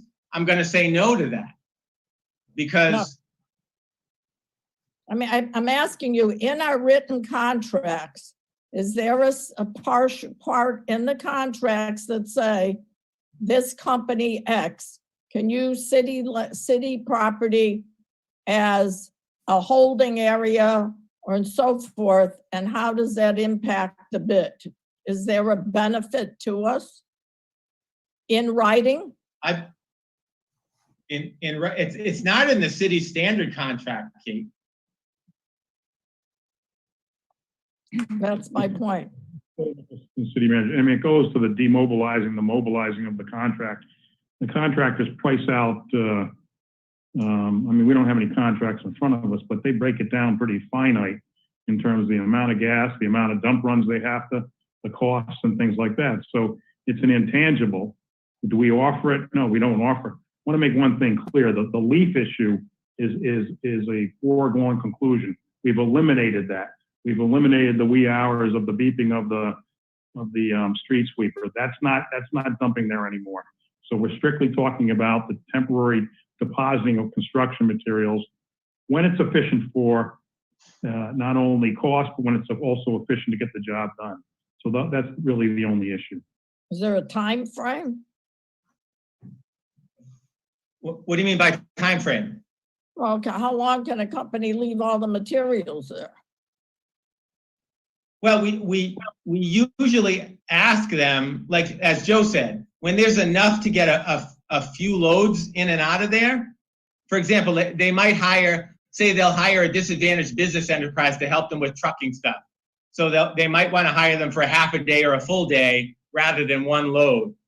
So we try to time it, again, for efficiency of operations. And all of that always goes between the hours of 7 a.m. per ordinance, and usually, 3:30 is usually the close of construction in the afternoon. Sometimes it might go later, but usually goes earlier. Every time we've gotten a comment about that, we have looked into it, and we haven't found anything going on earlier than the 7 o'clock that I know of. I can tell you that the neighbors keep track of it. Okay. I believe Counselor Segley had her hand raised before. Do you still have a question? No, actually, Mr. Nicholson answered my question. Okay. And Counselor Boga? Thank you, Madam Chair. I guess I kind of have the question for Mr. Nicholson.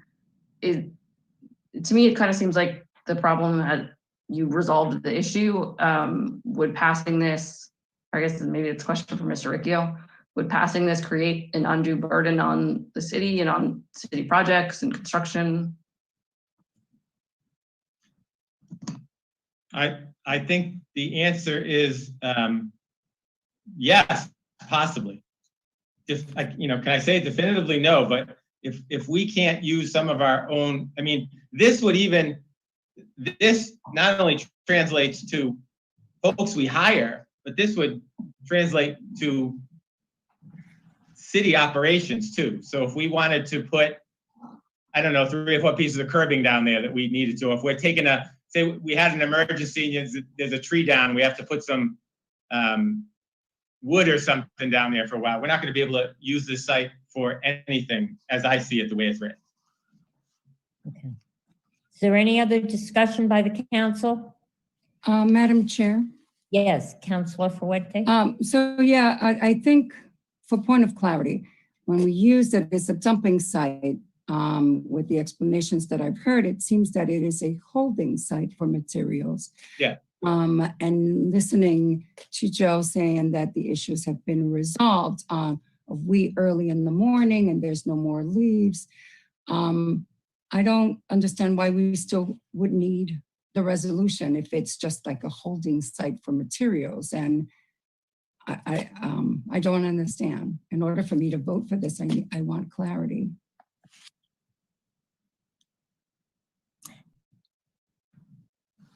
Is there any response to that, Counselor? Yes, Counselor. I would just like to make one comment. If I had a house next to this and I had to see this, I wouldn't be happy. And I understand the economics of it if that's the case. I just think that for anybody who lives next to a piece of property that is used for construction work, whether it's holding or whatever, that it does impact where you live and your neighborhood. And if it wasn't used before, which I don't think it was for many, many years, and that's the point that I was trying to make. And it's a plus and a minus. I just, as representing that part of the city, as a ward councilor, I understand their concerns. And that's why I put it on the docket. Okay, thank you. Mr. Riccio? Yes. How long has that site been used? Do you know? A handful of years. Excuse me? A handful of years. Oh, okay, thank you. All right. Chair? Yes, Counselor? Yeah, so again, I got a chance to go take a look at that site. And 2 things I'm wondering. So if that is city property, which I assume it is just by the signage, I don't see why we can't use that for city work. And also, how close, is there a line between that and the fire station? Because it looks like the fire department probably uses some of that property as well for some training. It looks like there's a tower back there. Is that the case? To my knowledge, yes. All right. Now, would it be possible to maybe just fence in that area where the driveway is that goes into that lot? That might help with the neighbors, like at least block their view a little bit. Is that an option?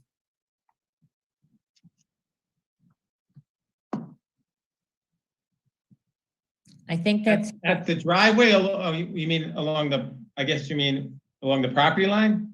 Yeah, I would say more towards the property line. I know there's some trees that kind of help block the view.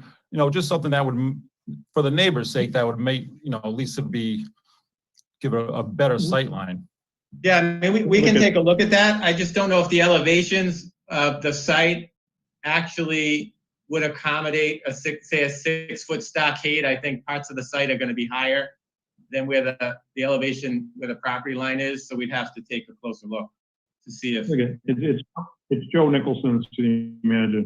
Yeah, I mean, Charlie, I think that's a good thought. We will look at, it's important to us, and I direct this to Kate, that if we maintain this site as is, we will try to look at mitigating measures like that. I think those are always, it's always helpful to look at those things, and we'll look at them aggressively. I'll get together with Bill. We'll see what we can do in terms of further mitigation. And I can simply promise you that. I mean, and Bill, no, just to Bill, I mean, it looks like the place is orderly. You know, it's not like it's just there's things just dumped everywhere. I mean, everything has a little spot for itself. So, no, it didn't seem to be too bad to me. Thank you. Is there any other discussion? We ready to vote? Can I ask the clerk? Madam Chair, I have one more question. Yes, please. Councilor McCullough. Thank you. I would just say if you're going to, Joe, if you're going to, you know, try to mitigate more exploratory measures on this, I'd like to also know how much it would cost for the materials needed for fencing and all of that stuff. I think constituent residents would want to know that cost as well. Certainly. Okay. And Madam Chair, I wanted to see if we could check if there is anyone from the public who would like to be heard. I know it's a neighborhood issue. And as I say that, I did see that a hand was raised. Yes, Rex LeBeau would like to speak. Yes, Mr. LeBeau. Yeah, that's actually not a Mr. I'm not binary, and my pronouns are they, them, theirs. And I live at 9 Brewer Street in Newport. Just want to say that, like, I walk through that area all the time, and that little construction site, it's actually pretty small, and it's mostly surrounded by trees.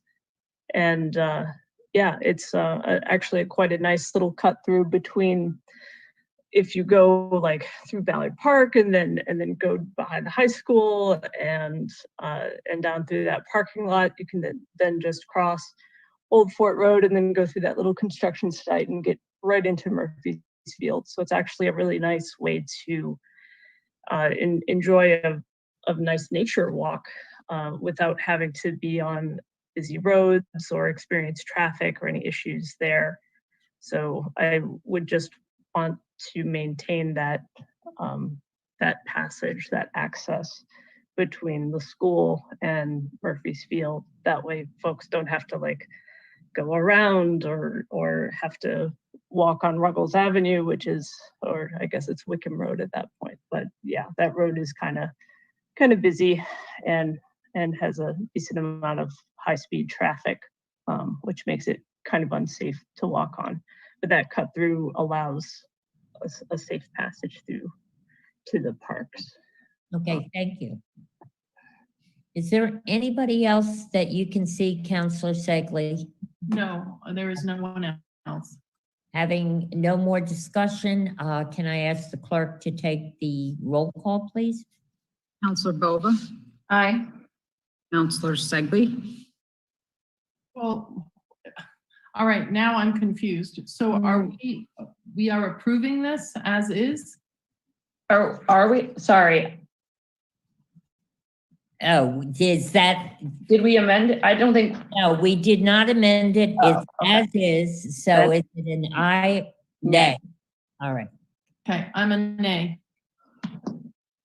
Okay, so Councilor Bova. Nay. Apologies. Councilor Segley. Nay. Councilor Fuerte. Nay. Councilor Holder. Nay. Councilor Leonard. Aye. Councilor McCalla. Nay. Mayor Napolitano. Nay. The motion failed. Okay. A resolution requesting the city manager to schedule a mid-year budget review workshop. I make a motion to approve. Second, There's a motion and a second discussion. Madam Chair. Yes, Councilor Bova. Thank you. I introduced this resolution because I know that the budget is a really important part of how the city determines how to execute its priorities and the policies of the city council. And recognizing a couple of things, one being that this is a particularly unique budget year.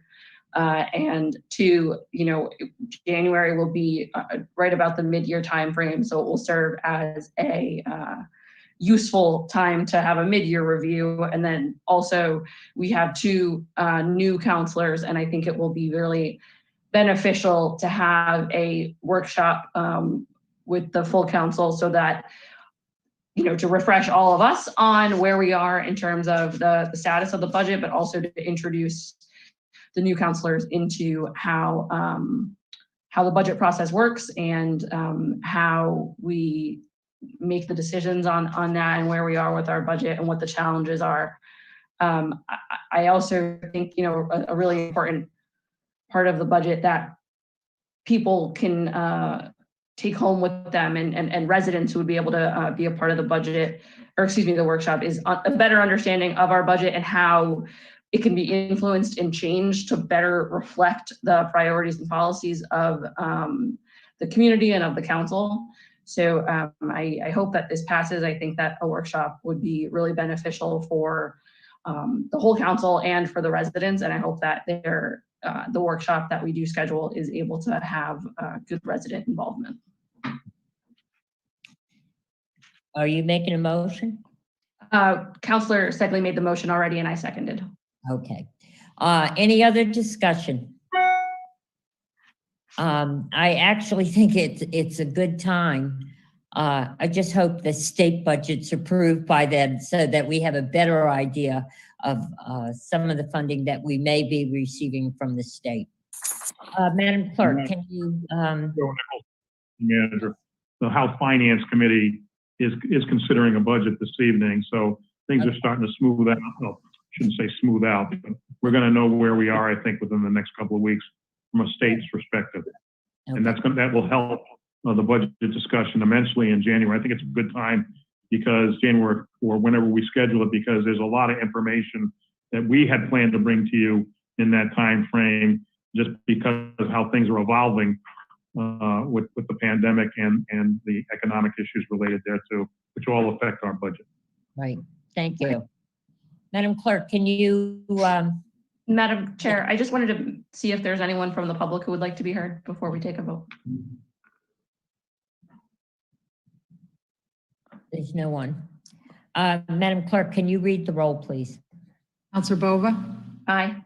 Councilor Segley? Aye. Councilor Fuerte? Aye. Councilor Holder? Aye. Councilor Leonard? Aye. Councilor McCalla? Aye. Mayor Napolitano? Aye. The ayes have it. Thank you. A resolution regarding the National Grid Long-Term Gas Capacity Plan. Make a motion to approve. Second. There's a motion and second discussion.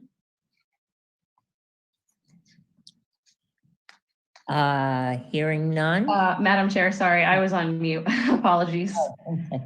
I just wanted to say thank you to the staff for putting this together. I think that this is kind of a little bit historic for the city. Historic seems like a slightly strong word, but I'm really proud of the city for endorsing the non-infrastructure solution and really making a path forward for the most sustainable and environmentally friendly solution for the island. I think it's really important and really great that we're doing that. And I think it's beneficial to the city, both from a long-term environmental and fiscal perspective, but also obviously to all of the residents from an environmental and health perspective.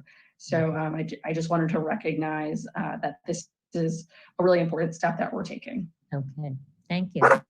Any other discussion?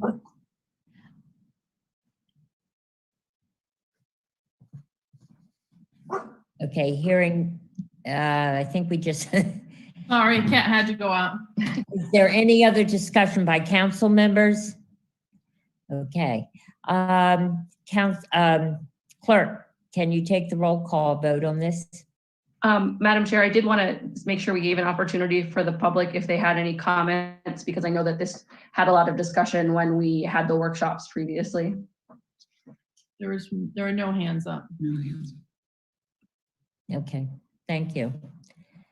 Madam Clerk, can you please take the roll call? Councilor Bova? Aye. Councilor Segley? Aye. Councilor Fuerte? Aye. Councilor Holder? Aye. Councilor Leonard? Councilor Leonard, you're on mute. It's because my dog barked. Thank you. Aye. And Councilor McCalla? Aye. Mayor Napolitano? Aye. The ayes have it. Second reading of an ordinance amending Chapter 10.52 of the Codified Ordinances, Section 10.52.010, entitled No Through Streets Listed Signs Required. Yes, this is a second reading to add Prospect Hill Street from Spring Street to Bellevue Avenue as a no-through street. This is a second reading. I move approval. Second. There's a motion and second. Discussion? Here, yes. Madam Chair, I just wanted to, I wanted to make sure that with all of the votes that we take a second to remind the public that they can speak. So that was my comment on this one as well. I know I've been doing it every time. Thank you. Thank you.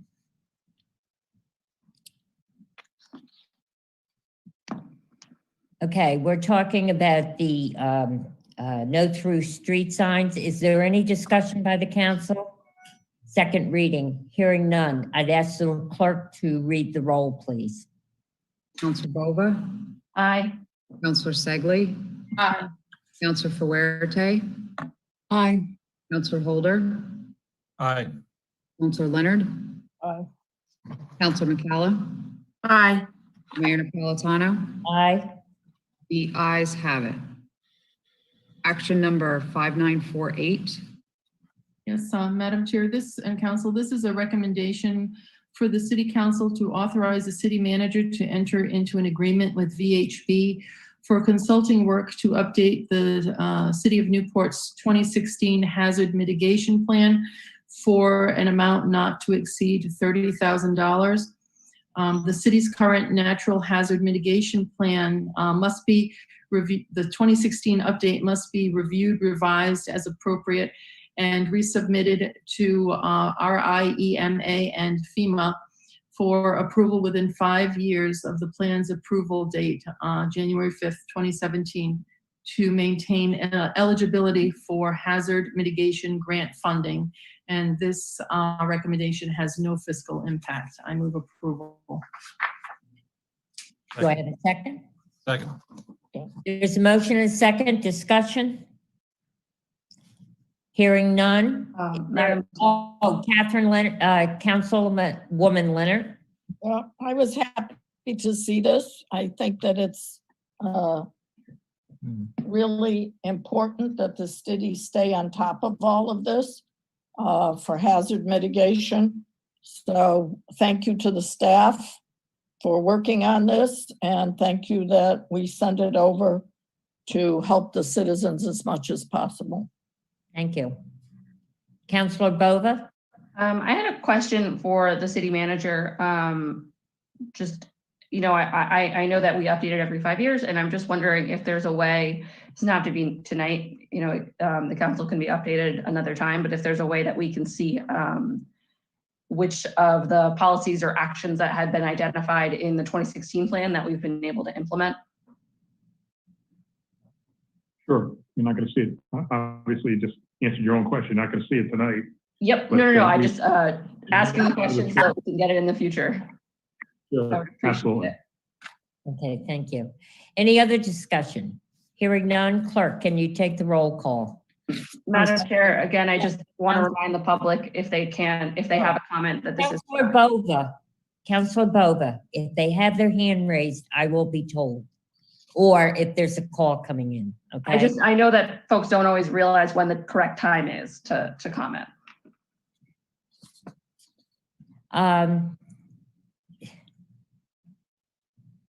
Clerk, are there any phone calls or hand? No. There are none. There are Please none. call the roll. Counselor Bova? Aye. Counselor Segley? Aye. Counselor Fuerte? Aye. Counselor Holder? Aye.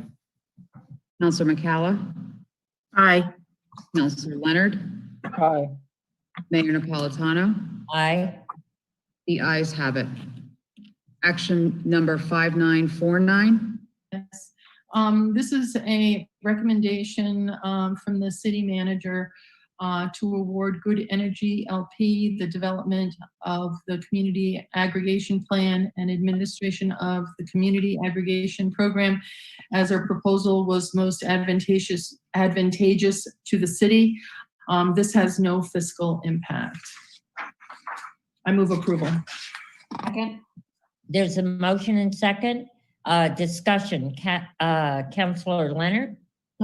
Yes, I spent quite a bit of time trying to learn about this, and we didn't receive the proposal till yesterday to review, but I don't know if the company that we're talking about here for the community choice aggregation, and we were talking about the company called Good Energy. Do we have anybody on the line from Good Energy?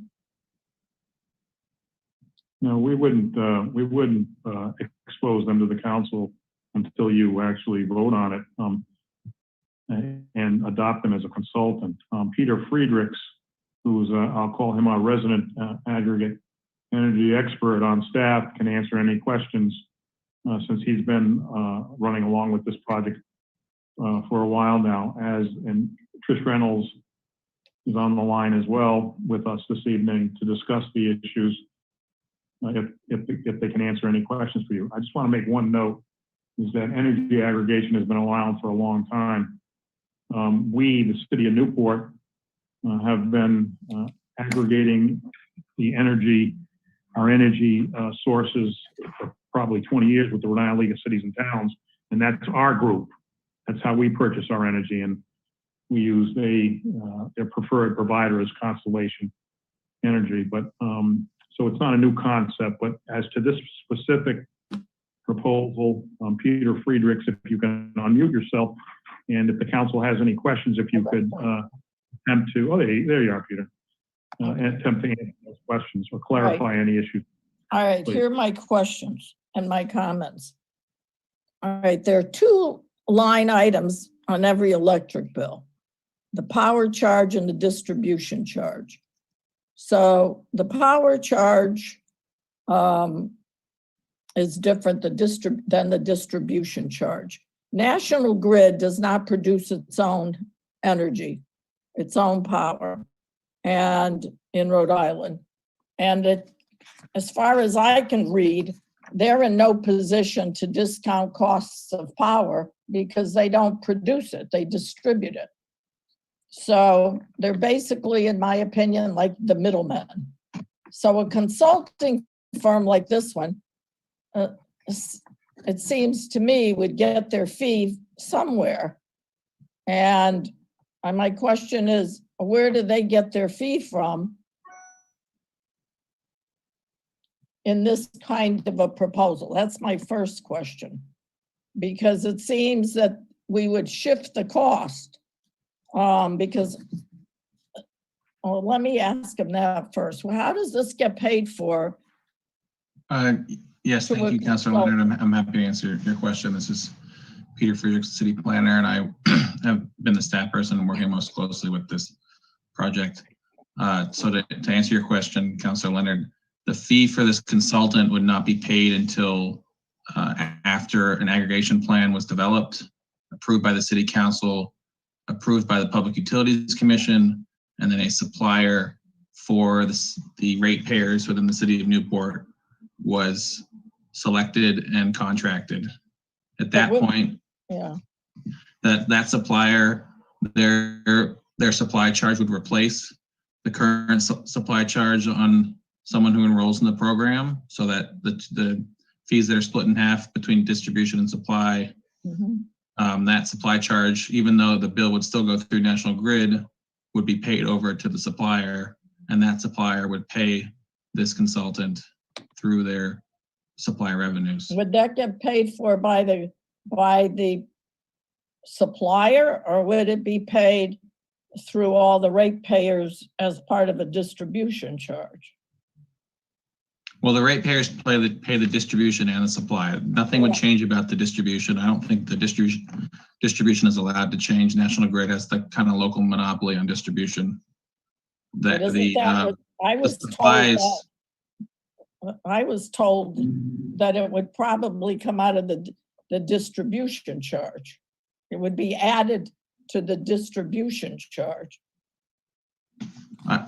I don't know who told you that, but I don't see how that would be possible. I'm not an expert on the matter, but my understanding is that the energy markets were deregulated a few decades ago, and there's been this focus on supply diversification in the time since. So I don't know. People have the private ability to get the supplier, and there's several firms out there that do that. But the idea here is that if the whole city comes together, they can achieve cost savings. All right, well, would this program offer utility customers an opt-in and an opt-out, similar to like what they do in Marlborough, Massachusetts? So that would be determined by the aggregation plan, and the plan would present to the council an opportunity to decide whether it's an opt-in or an opt-out program. It's Joe Nicholson. I was reading. Can I just interrupt there, please? There is under statute, there's an opt-out at the beginning. You have to, this plan, if a plan is developed, gets exposed to the public. There are a couple of public hearings that you have to have on the plan. Plus the council has got to endorse it somehow. But there is an ability at the very to not participate. So if you want to go on your own, that's fine. Sign a contract. And then but at the beginning of the plan, people are, and that's part of the whole marketing of this, people are able to they don't have to participate. We can't force someone to participate. No. But quite frankly, if they don't, they're automatically enrolled. And then there's after that, every couple of years, they're able to get out of the plan without any type of fee charge. Yeah, because a lot of people changed from National Grid to other companies, and for a few months or a year, the price was pretty good, and then whomp, they were hit with much higher bills. And there are 4 other municipalities that have applications in front of the PUC now, and 4 of them are using an opt-out program, and Newport seems to be using an opt-in program. We haven't used anything yet because we haven't developed the program yet. And per the council's July resolution, that's why we're in front of you this evening to embark upon developing a program with the help of this consultant, since we don't have the internal expertise to do that, but to ride along with the consultant to have a plan that can change, that has to be consistent with Rhode Island general laws. Now, when that plan is developed, when we get to that point where that plan is developed, that's got to be presented to the council, and many of these questions are germane then. But we're simply embarking upon what the charge of the council was last July to get to this point in which we're embarking on attempting to develop a plan, and we can't do that without engaging a consultant. So that's where we are tonight. We're at square one tonight. All right, so since 4 other municipalities seem to have been putting in applications to the PUC, have we reviewed what they've done to see if ours is different? We haven't done a plan yet, Kate. That's my point. We haven't done anything. I didn't ask that. I said, did we review these other 4 what these other 4 municipalities have done? Or is I don't know, ours Peter. just different? I've reviewed the Providence plan. I've kept abreast of Barrington and Central Falls. I'm not sure who the fourth community might be. I know Portsmouth has been working on this as well. Okay, so let me ask a couple more questions. Thanks, Peter. In terms of the solar panels on the roof that that are in part of this proposal, it seems like that would lower the city's electric cost because they would generate electricity maybe with the solar panels that the city could use. But that amount, if it's saved, will that be added to like Rhode Island taxpayers' distribution charges? Because that's where the distribution charges are state. The whole state participates in that. Right. This program would not affect any net metering that's done from someone who has their own electricity generation. Okay, and then I had, sorry, I'm trying to learn, and this is a tough. We all are, yes. It's a tough road, and I think that we got this yesterday, and I personally would like to see much more information because it's a big step. I really think it should be continued for more public discussion.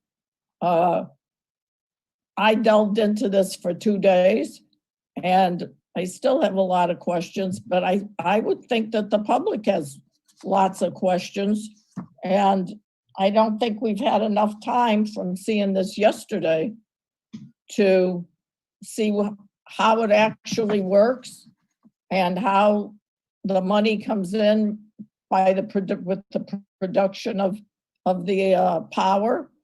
I don't know how the rest of the council feels, but I think that this is a very big, important subject, and I don't think we've had enough time to have a big discussion on it. I would like to see more discussion before we actually vote to move forward with the consultant. So I'm gonna ask that we continue this so that we can gather more information than just a day and a half, really 1 day's worth. Because I think consultants, from what I understand, or what I'm trying to understand, they get what that are called renewable energy. That's part of the renewable energy credits that go out. And I thought that from my understanding, they're paid for from distribution charges. So if that's the case, the distribution charges, those are things that sometimes are much higher than your actual power side of the bill. Kate, Councilor Leonard, I think we have a couple of the participants. I'm going to let any other council member that wants to comment right now to comment. If after all the comments, you would like to make a motion to continue based on the information, that's fine, and we could vote on that. But right now, we have this issue in front of us. I do have, let's see, Councilor Bova and Councilor McCalla. Why don't we take Councilor Bova first and then Councilor McCalla and then two of the panelists. Oh, you're not going to speak now? Oh, sorry. Go ahead. I was having a little mouse trouble. Thank you, Madam Chair. I mean, I did want to say that we have been talking about CCA for quite a while. We had a fairly extensive presentation given to us by the Energy and Environment Commission.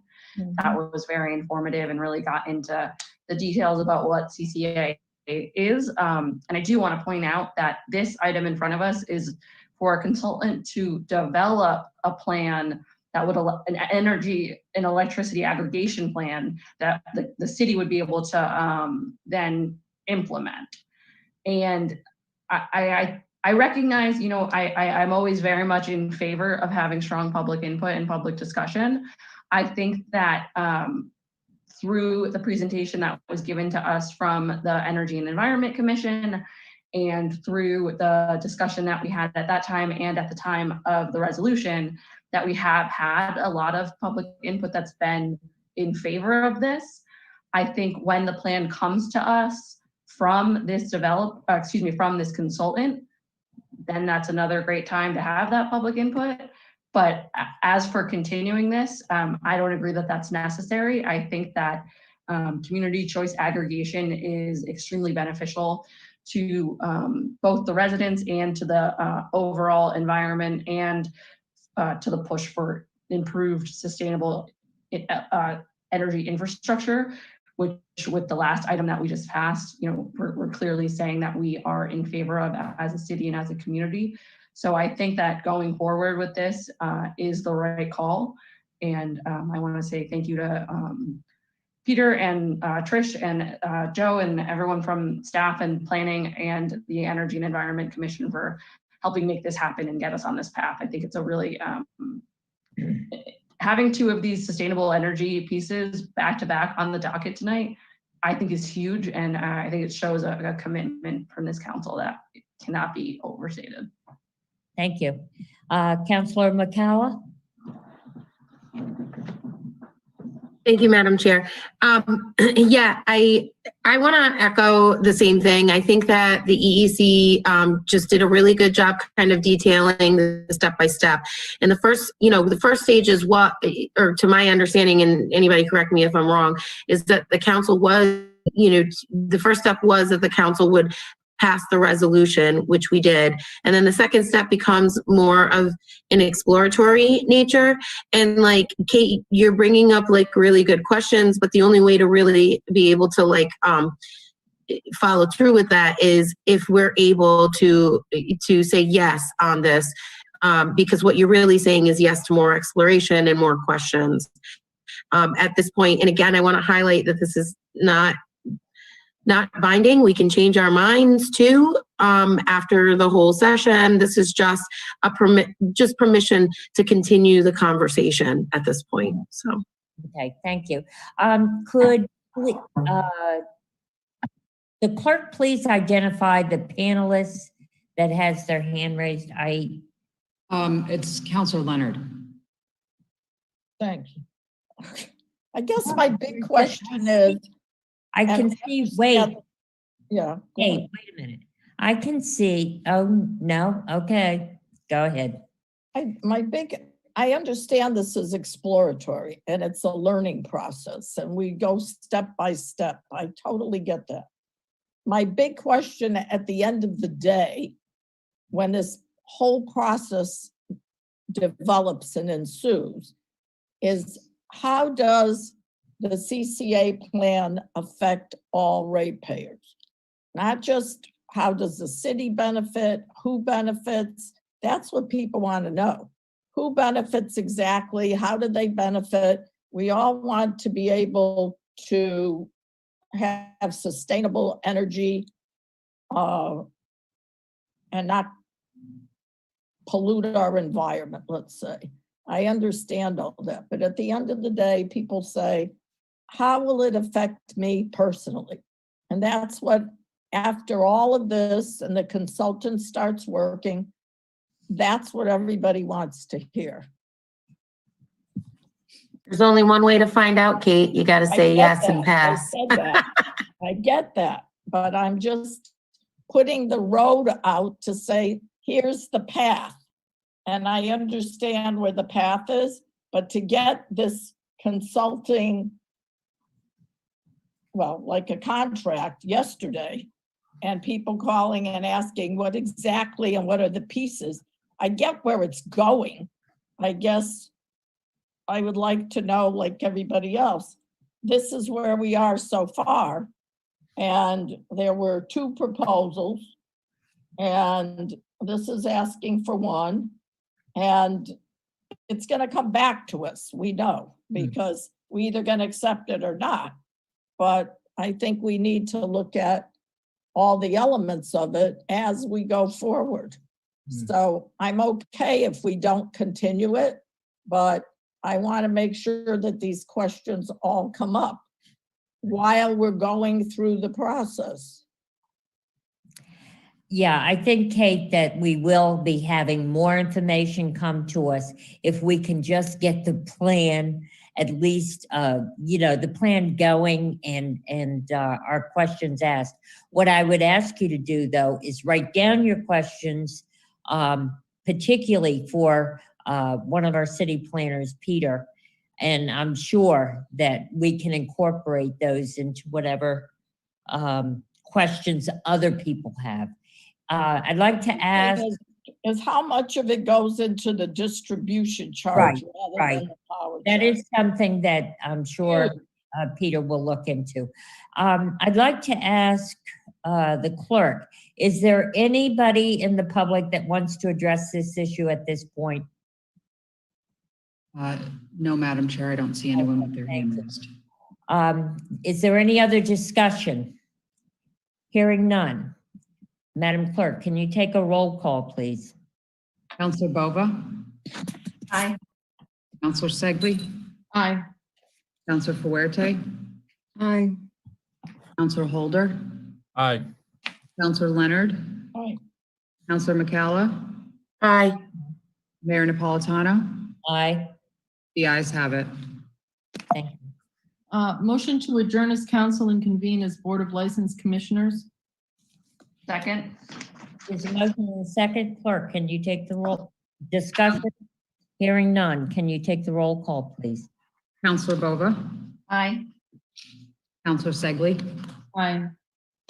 Counselor Fuerte? Aye. Counselor Holder? Aye. Counselor Leonard? Aye. Counselor McCalla? Aye. Mayor Napolitano? Aye. The ayes have it. The consent calendar? A motion to approve the consent calendar in its entirety. Second. There's a motion and second to approve the consent calendar in its entirety. Any discussion? Hearing none. Clerk, can you take a roll call vote? Counselor Bova? Aye. Counselor Segli? Aye. Counselor Fuerte? Aye. Counselor Holder? Aye. Counselor Leonard? Aye.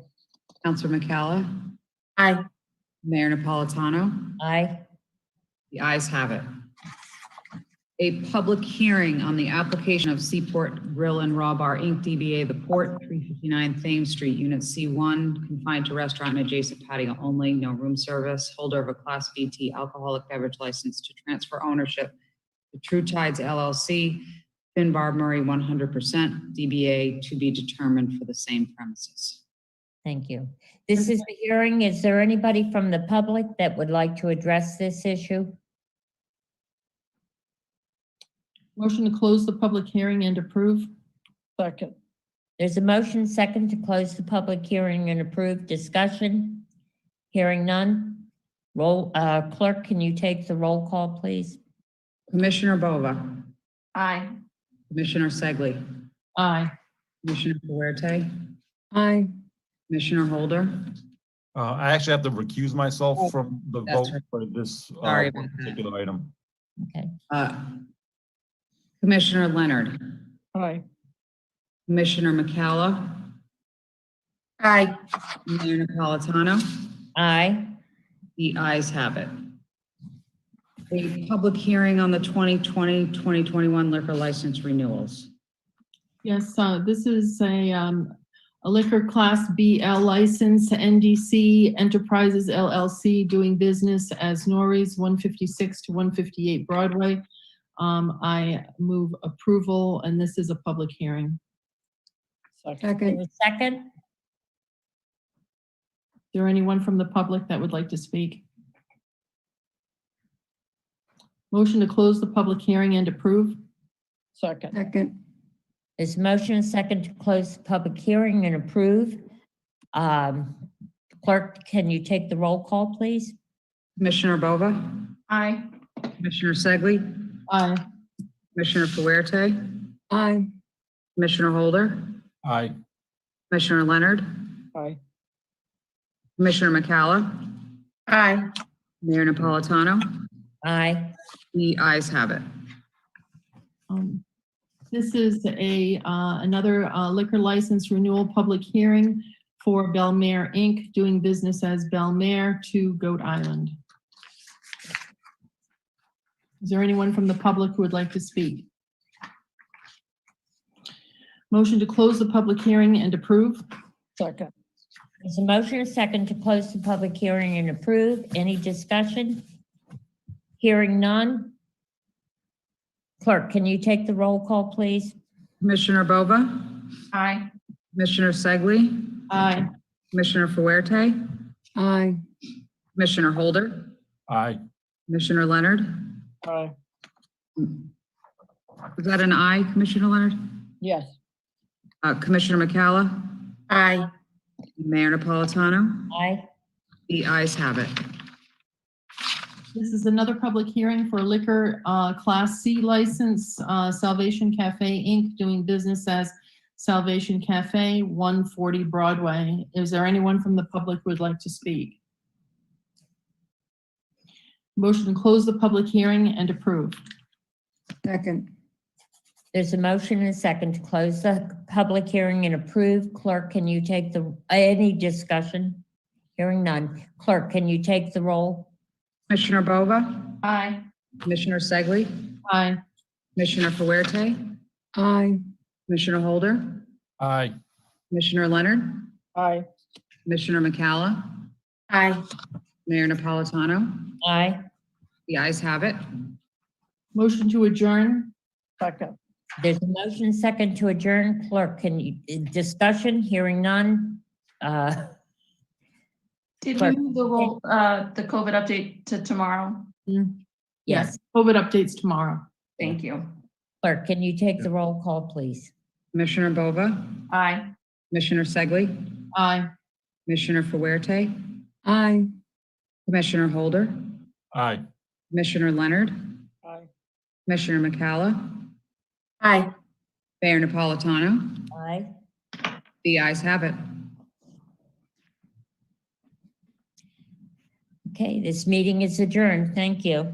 Thank you. You. Hey, folks. Merry Christmas. Holidays. Merry Christmas. Merry Christmas. Merry Happy Christmas. holidays. Be safe.